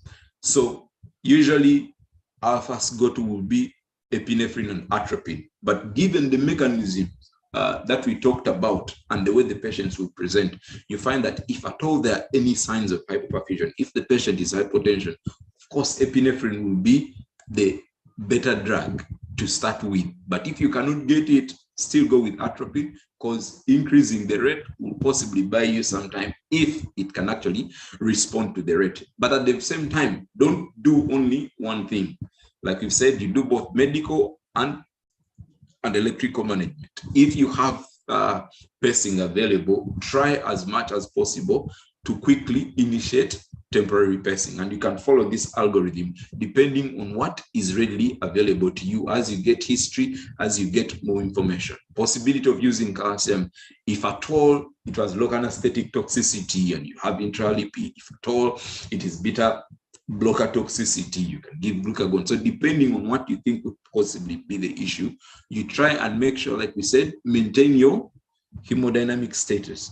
You want to make sure the patient is perfused, prevent progression to asystole. This is why we want to start with epinephrine adrenaline, and if you can, during that time, transcutaneous pacing, while trying to look through the possible causes. And when the patient has stabilized, then you can further go and deal with whatever it is that could have triggered the issue, and you give further treatment depending on what the cause could be. If it was an MI, then possibly they need PCI, they need further evaluation, whatever it could be. We'll talk about the pharmacological agents in this case. The first one that I'll talk about is atropine. Atropine usually blocks the vagus nerve, and so you find that it's only effective for bradycardias mediated by increased vagal tone, but it will worsen infranodal blocks. So bradycardias mediated by increased vagal tone, like we said, are usually going to be the nodal and the supranodal bradycardias, while the infranodal, it would most likely worsen or it will not have an effect. It will be contraindicated in patients with post-cardiac transplant. If at all you have a patient, you know that they really don't have their sinus node connected to your nervous system. So you don't want to think of giving it at that point. You have to remember that your effect of atropine will wear off in a given time. And so when you give the atropine, you don't stop managing the patient. You try and continue getting other things on board to try and treat the patient. Like we said, do both things. If you have your transcutaneous pacing, try and get it in place while you've given your atropine. But you do not stop at just giving atropine because everything seems to be okay. Remember, complete response will occur in about 25% of the patients if you use atropine. And this is why you don't just sit back and say, I've given atropine, everything is sorted. Epinephrine is a good drug. Why? Because it stimulates the entire myocardium. And therefore, it has a broader spectrum for the various mechanisms of bradycardia. So we talked about it will generally give you a better effect on the various mechanisms compared to your atropine, but it also gives you the advantage of increasing your contractility. And so that could possibly try and also improve your perfusion. It's a drug which in the right dilutions can be used as a peripheral infusion. You can also use as a bolus during that time. So it's something that you could use and it's readily available. Dopamine, yes, a good drug. The challenge we have with dopamine is at various doses, it will give you various different effects.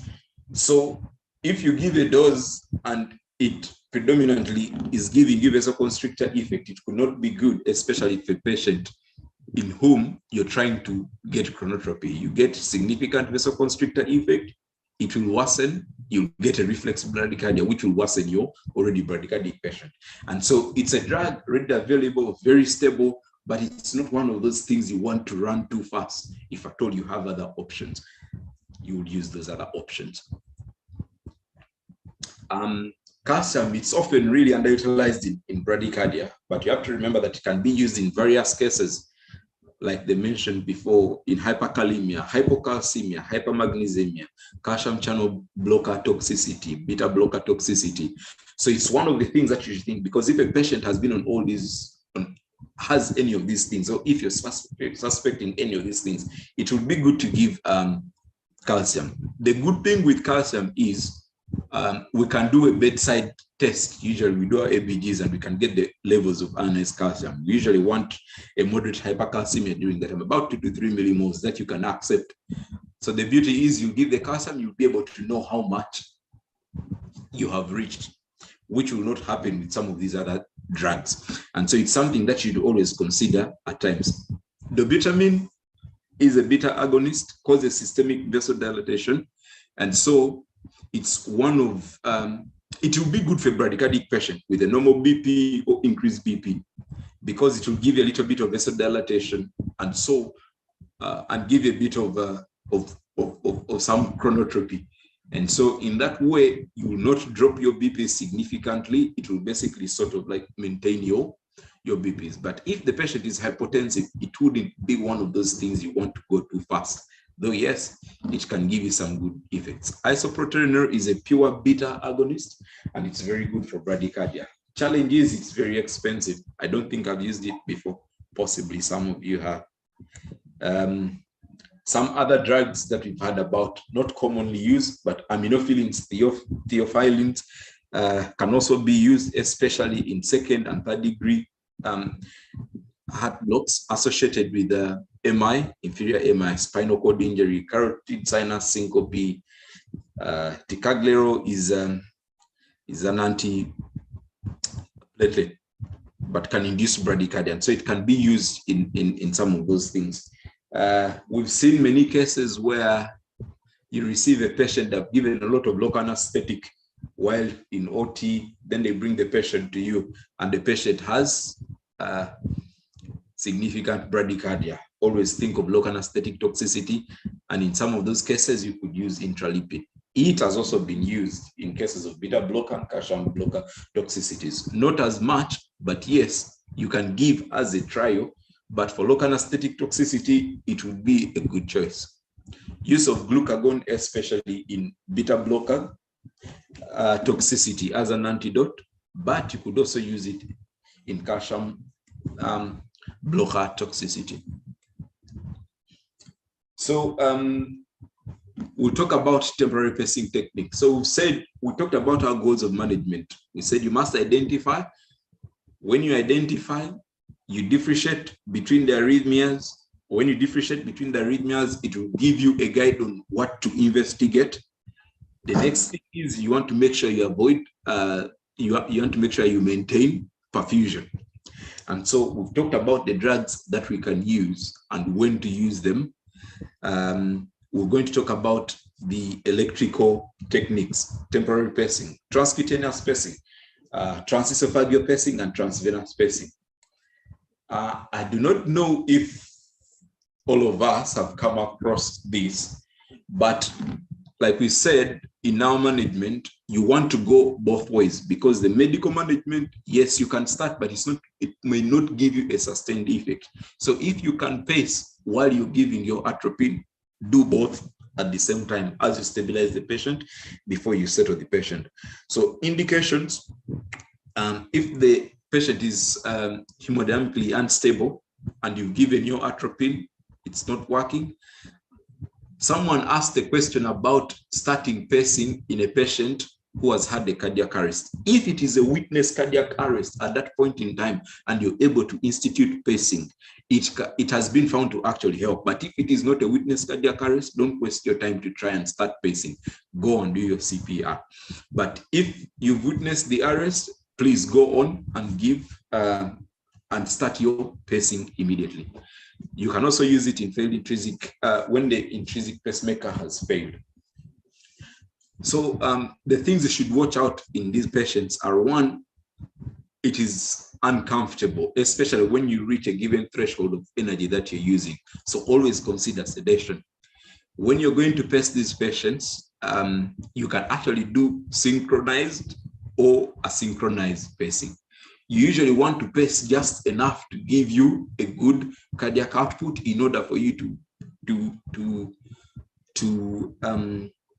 perfuse the patient. We said it is very uncomfortable. So if you're going to be pacing at really high rates, that's how uncomfortable it also gets. You must get the best position, and the best position is the anteroposterior, but you can do anteroapex. Anteroposterior is good because you remember you have lungs have air. Air is a very poor conductor of current. So you want to make sure that you place it in between the heart so that current can easily flow. But if you cannot get anteroposterior, then you can still try the anteroapex, which I think commonly we've seen or used. So when you continue transcutaneous, when you get your transcutaneous pacing, you want to usually the output between 20 to 180. If the patient is conscious, you can start your pacing output at a lower amplitude. But if the patient is unconscious and hemodynamically unstable, the patient is completely unconscious, go as high as you can so that you can pace as soon as you can. Presence of ventricular capture, that means the ventricle being able to receive the impulse so that it can be able to contract, should be verified by evaluating the patient. You can use the pulse manually or use a pulse oximeter, but using your pulse manually has a lot of issues. So mechanical capture of the ventricles is usually evidenced by improved signs of perfusion.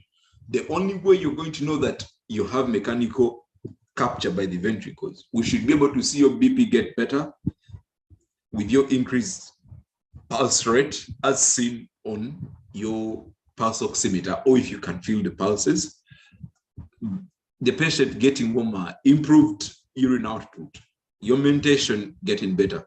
So both electrical and mechanical capture must occur in order to benefit the patient. Otherwise, when you're treating the patient and all you're looking out for is electrical capture, you may capture and yet you're actually not pacing the patient.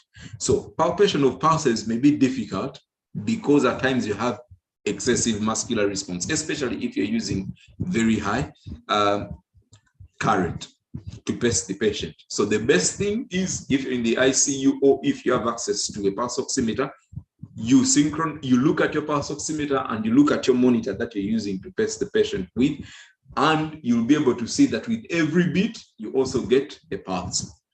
You always have to think of the fact that there can be undersensing. Undersensing means that you're not able to recognize that the heart is actually beating. And so what happens, your transcutaneous spacing will pace at that time. The problem is, at some of these times, if it paces when the heart is beating on its own, if it paces at the time when you have a T wave, it can be pro-arrhythmic. You can end up getting a ventricular arrhythmia because of pacing at the time when you have a T wave during the time of repolarization. So undersensing, you may have unnecessary pacing. While if you're oversensing, you may not pace and yet the patient is bradycardic. And so that can also be very dangerous. So you want to make sure that you don't have either of undersensing or oversensing. We'll have a further explanation on this. So transesophageal pacing, the wire is inserted into the esophagus via the nose and goes right to the left atrium. Maybe what I forgot to tell you is, when you're talking of transcutaneous pacing, it only paces the ventricle. So you don't think about pacing of the atrium. It's purely ventricular pacing. There are a few incidents where you worry about that, especially if a patient has a single ventricle. If at all a patient has a single ventricle, that could cause you a bit of issues. But otherwise, you remember that transcutaneous pacing only does ventricular pacing, while transesophageal pacing does atrial pacing. It usually goes right to the left atrium and does the pacing from there. It's not suitable for pacing cases of AV block. Why? Because when you talk about an AV block, we said there's no transmission where to your ventricle. So if at all you're going to pace in an AV block, that means you're not going to be giving anything useful. Okay, so you must have conduction through your AV node in order for you to use transesophageal pacing. So most of the time it's used for atrial arrhythmias. will not really go so much into detail about this. Dr. Thin, you have 5 more minutes. So transvenous spacing, it is invasive, but yet it's very effective, most effective of the 3 that you talked about, with success rates of greater than 95%. Indications, unstable bradycardia, basically what you've already talked about. When you institute transcutaneous spacing, you don't want to pace the patient transcutaneously all through. You institute, stabilize the patient. If at all you can go do your transvenous pacing, prepare to do transvenous pacing. If you have high degree AV blocks and there is a risk of deterioration, because with high degree AV blocks, there's a risk of deterioration. So you have to always be said. The issues we have is you need a high skill level for placement.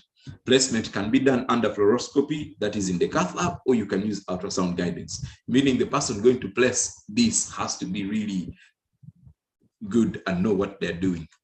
One of the things you have to think about is risk of bleeding, the risk of thrombosis, risk of perforation of the heart.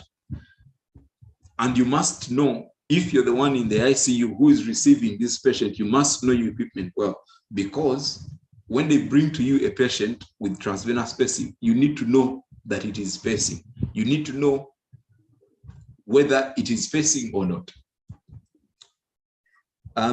So with the transvenous spacing, if you have a patient with transvenous spacing, one, you're going to do your daily assessment of integrity of your pacing system, because at times these wires can dislodge. You need to know the baseline rhythm.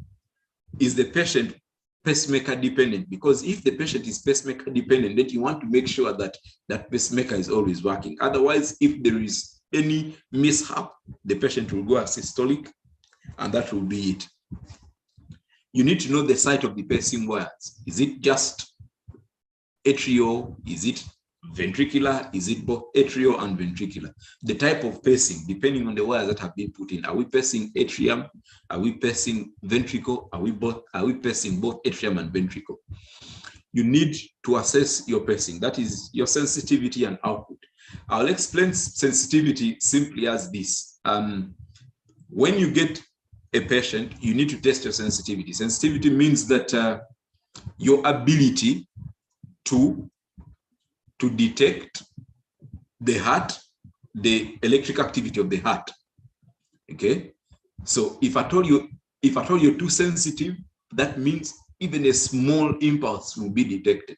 The problem with too much sensitivity, like we said, if you have too much sensitivity, it means that even a touch on the patient can easily be detected as the heart contracting. And what will happen?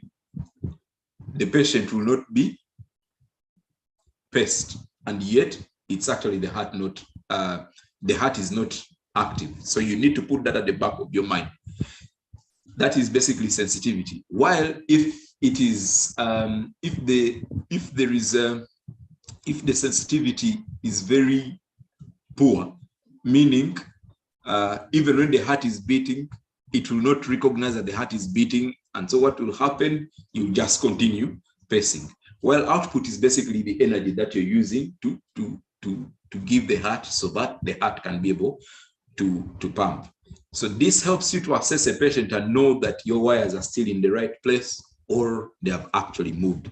So you need to make sure that your pacing box is functional. You need to have enough power to run it. If a patient is pacemaker dependent, then you must have things always and readily available for you to use in case you don't wait for it to run out and then you start looking for whatever it is that you need. Then you also need to know when to call for help, because if at all you're not familiar with this, you need to know when to call for help.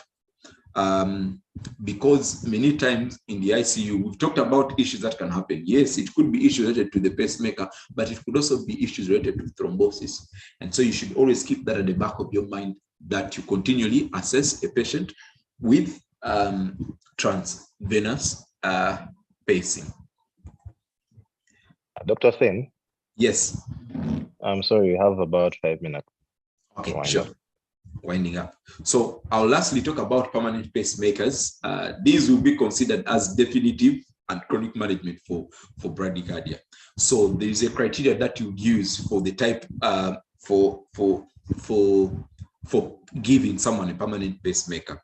When a patient has a pacemaker, you need to know if it's a single chamber, that is it atrioventricle, is it dual chamber, is it both, is it multi-site? So indications, they're basically the two things we talked about. She talked about sinus node dysfunction, which is basically supranodal, but also high degree AV block, which is infranodal. So you should put that at the back of your mind.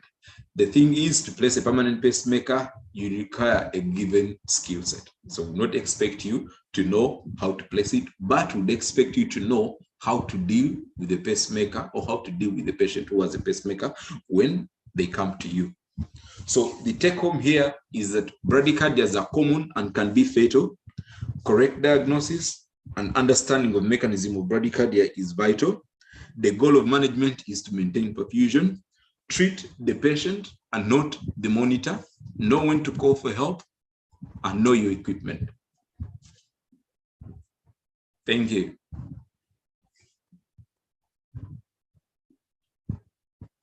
Well, very nicely presented talk on management with background on understanding the physiological implications of having sinus bradycardia or bradycardias. So I will invite the audience to raise your hands in case you have any questions. But as you do that, I will invite Dr. Thin to respond to some of the poll questions that we had. Dr. Faith, your hand has been noted, and we shall deal with that after this discussion. So, Dr. Thin, what is the first line treatment for patients with bradycardia? I think this one you have responded to. You mentioned atropine or adrenaline, as the first line.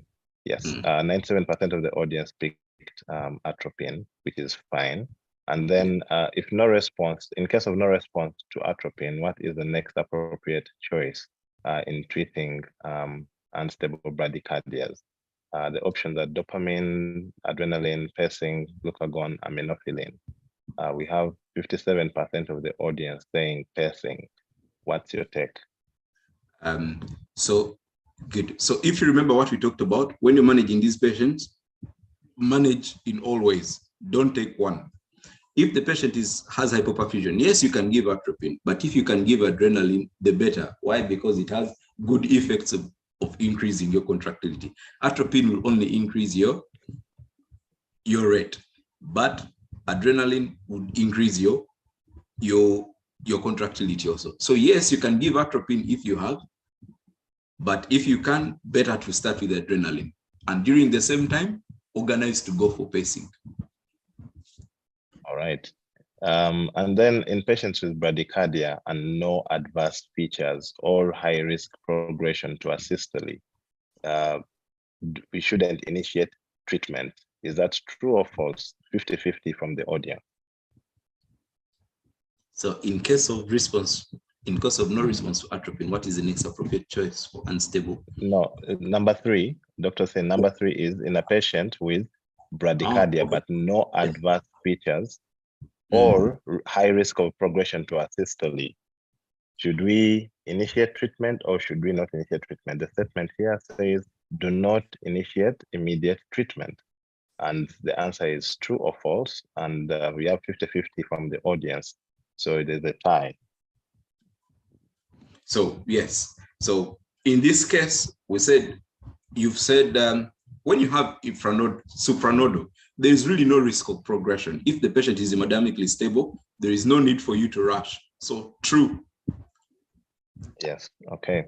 Then indication for temporary transvenous pacing include, so this one is you select all that apply. So I'll read one at a time and you tell us whether that's an indication or not. History of recent asystole. If it is at the point when you're placing, yes, but otherwise you don't get asystole and you take the patient to put the pacing wires. If you have them and witness, you start the pacing immediately, but you don't take a patient who has gotten a systole to try and look for transvenous pacing and you initiate it. Yes. I think the point that was made at that statement is if someone has history of recent asystole, then the odds of it reoccurring is actually likely. And then Mobitz type 2, every block or complete heart block. 93% of the audience said yes. Okay, and you agree. What about an initial heart rate of less than 40 beats per minute? Yes. Okay, and then evidence of ventricular standstill of more than 3 seconds.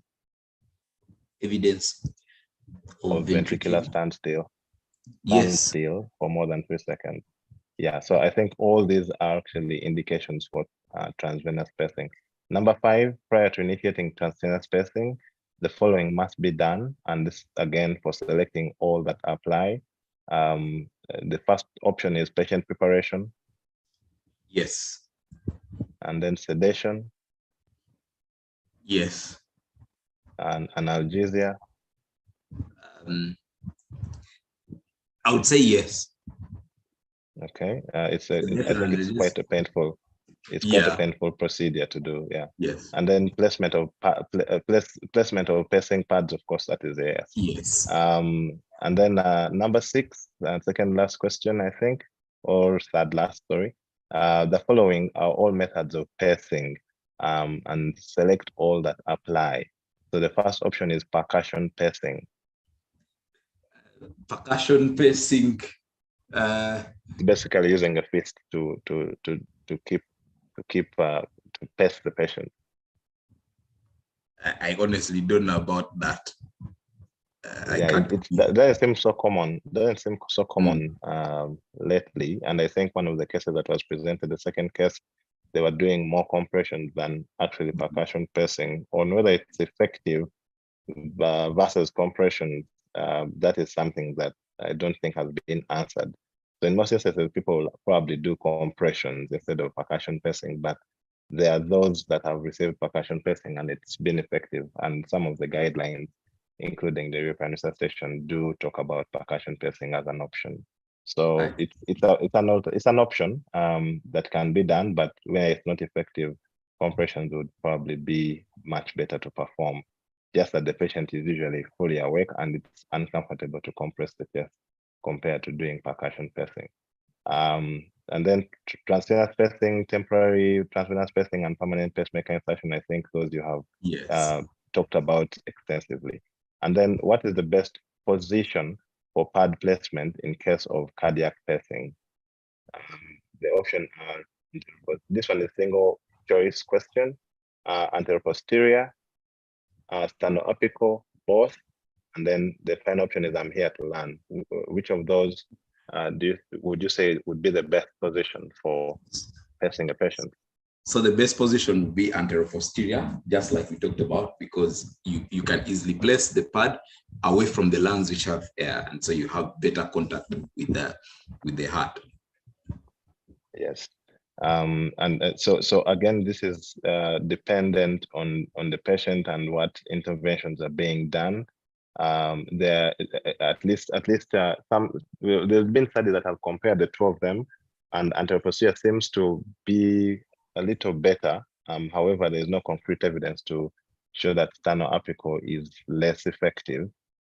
So it all depends on what kind of patient you have. If you are definitely in the condition that Dr. Thin talked about, then anteroposterior will probably provide you much better access to the heart in terms of pacing, because it avoids the air-filled lungs in that instance.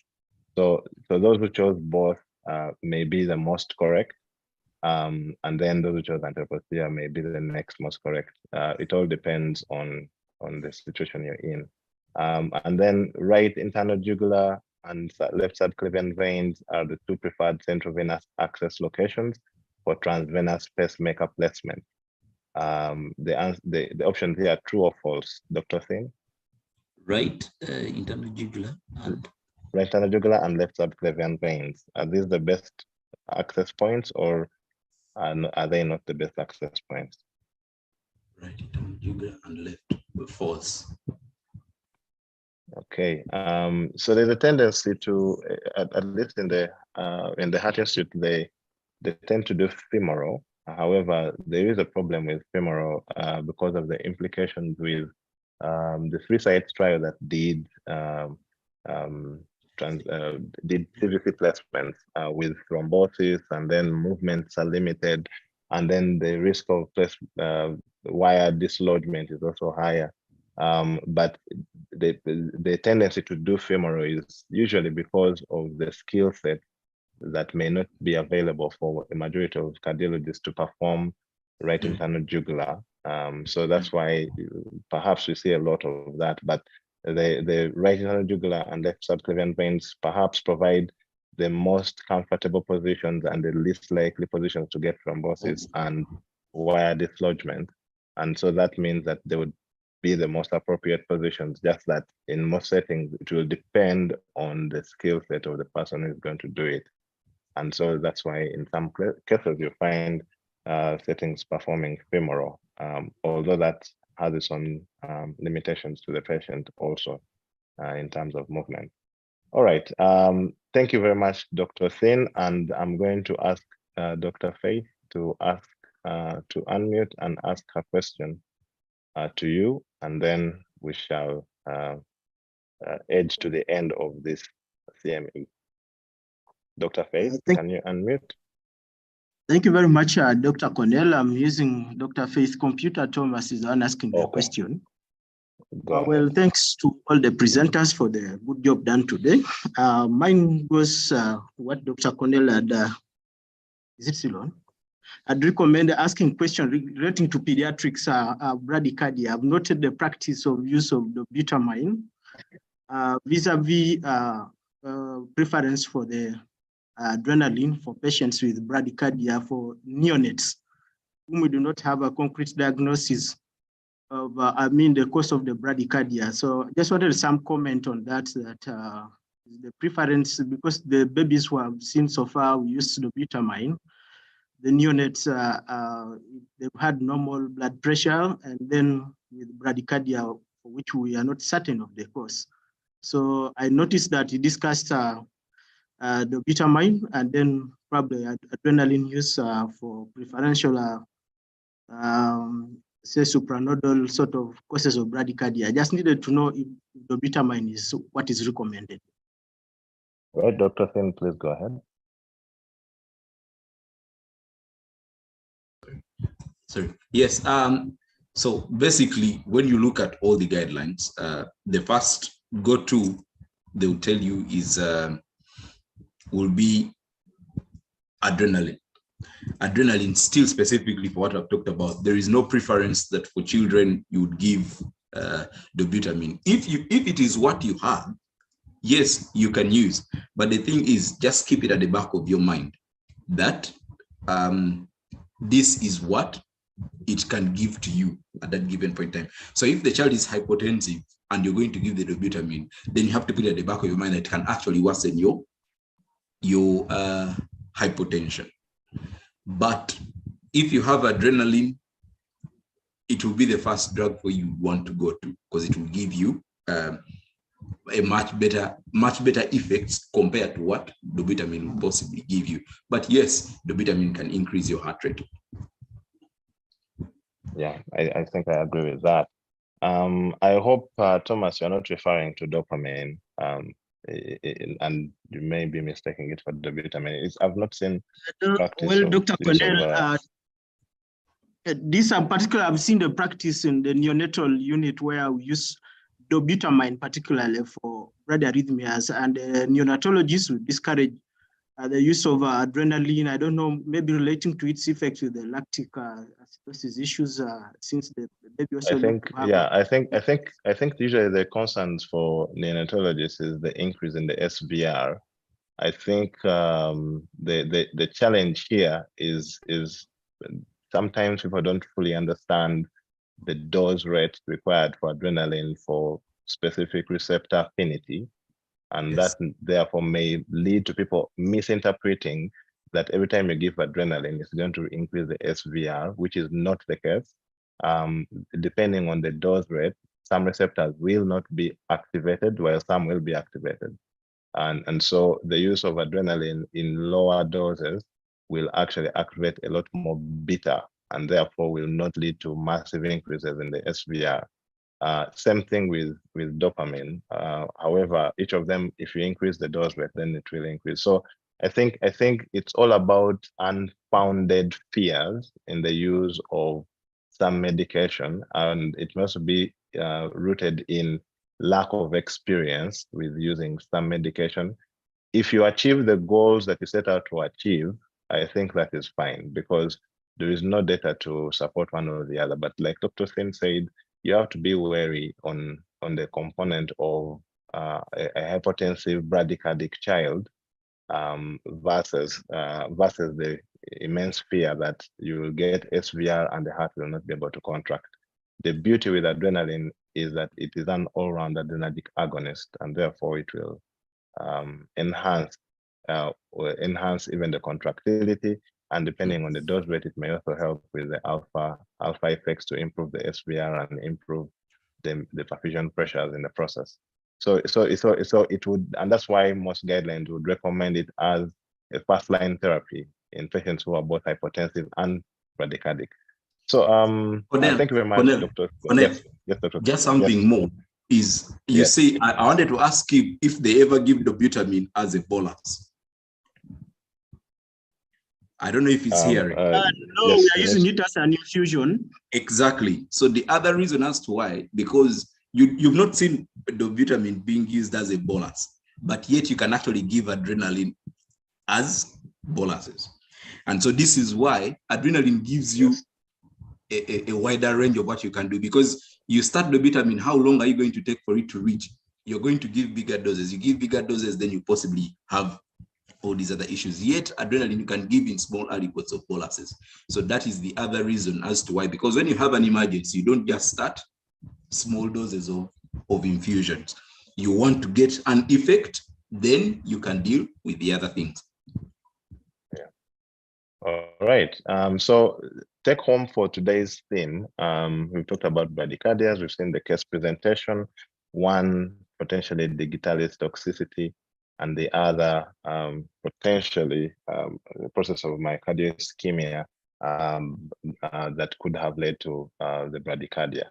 So I think part of the discussions have gone into the types of bradycardias, and we have to remember that it's important clinically to know whether the patient is stable or unstable, and we usually use markers of hypoperfusion as well as indication of myocardial ischemia, or a patient being symptomatic and having a syncope. And of course, it's also important to know supranodal and infranodal, and knowing that infranodal ones are likely to lead to asystole. And therefore, in that regard, the classification will be clinically based on the patient's presentation and the hemodynamic instability status. And then, of course, if they're symptomatic or asymptomatic, and then, of course, the level of the blockade that may lead to the high risk of asystole. It's important to always remember secondary causes of bradycardia, and some of those may especially include hyperkalemia, which has been quite common in patients who have CKD, and leads to people sometimes saying, no, let's just rush to the Heart Institute and get pacing done without actually treating the underlying cause and therefore reversing the bradycardia. I think we have seen a couple of patients coming into the Heart Institute, and then we simply treat the hyperkalemia and the acidosis, and everything is reversed. It's like magic to some of the doctors who did not really understand that this is a CKD patient. So it's important to first pause and think, what are the potential causes after you stabilize the patient, and then treat the cause instead of trying to rush patients to the Heart Institute and then potentially be embarrassed that it was something as simple as hyperkalemia. Of course, some of the challenges that we may have to think about in this case is, like Dr. Sin rightly said, blood pressure is not necessarily equal to perfusion, does not necessarily equal to, or even linearly related to, the cardiac output. And that is very important to remember when you have a patient with bradycardia and they're either normotensive or hypertensive, do not think that they are therefore well perfused. It's actually the reverse in most instances. And then for unstable patients, try not to get too fixated on an intervention. In other words, like I mentioned, don't try to rush to the Heart Institute to try to get these patients to get pacing done without trying to treat the underlying cause. And of course, push dose epi is using boluses, and it helps save you out of a lot of situations that you may be in.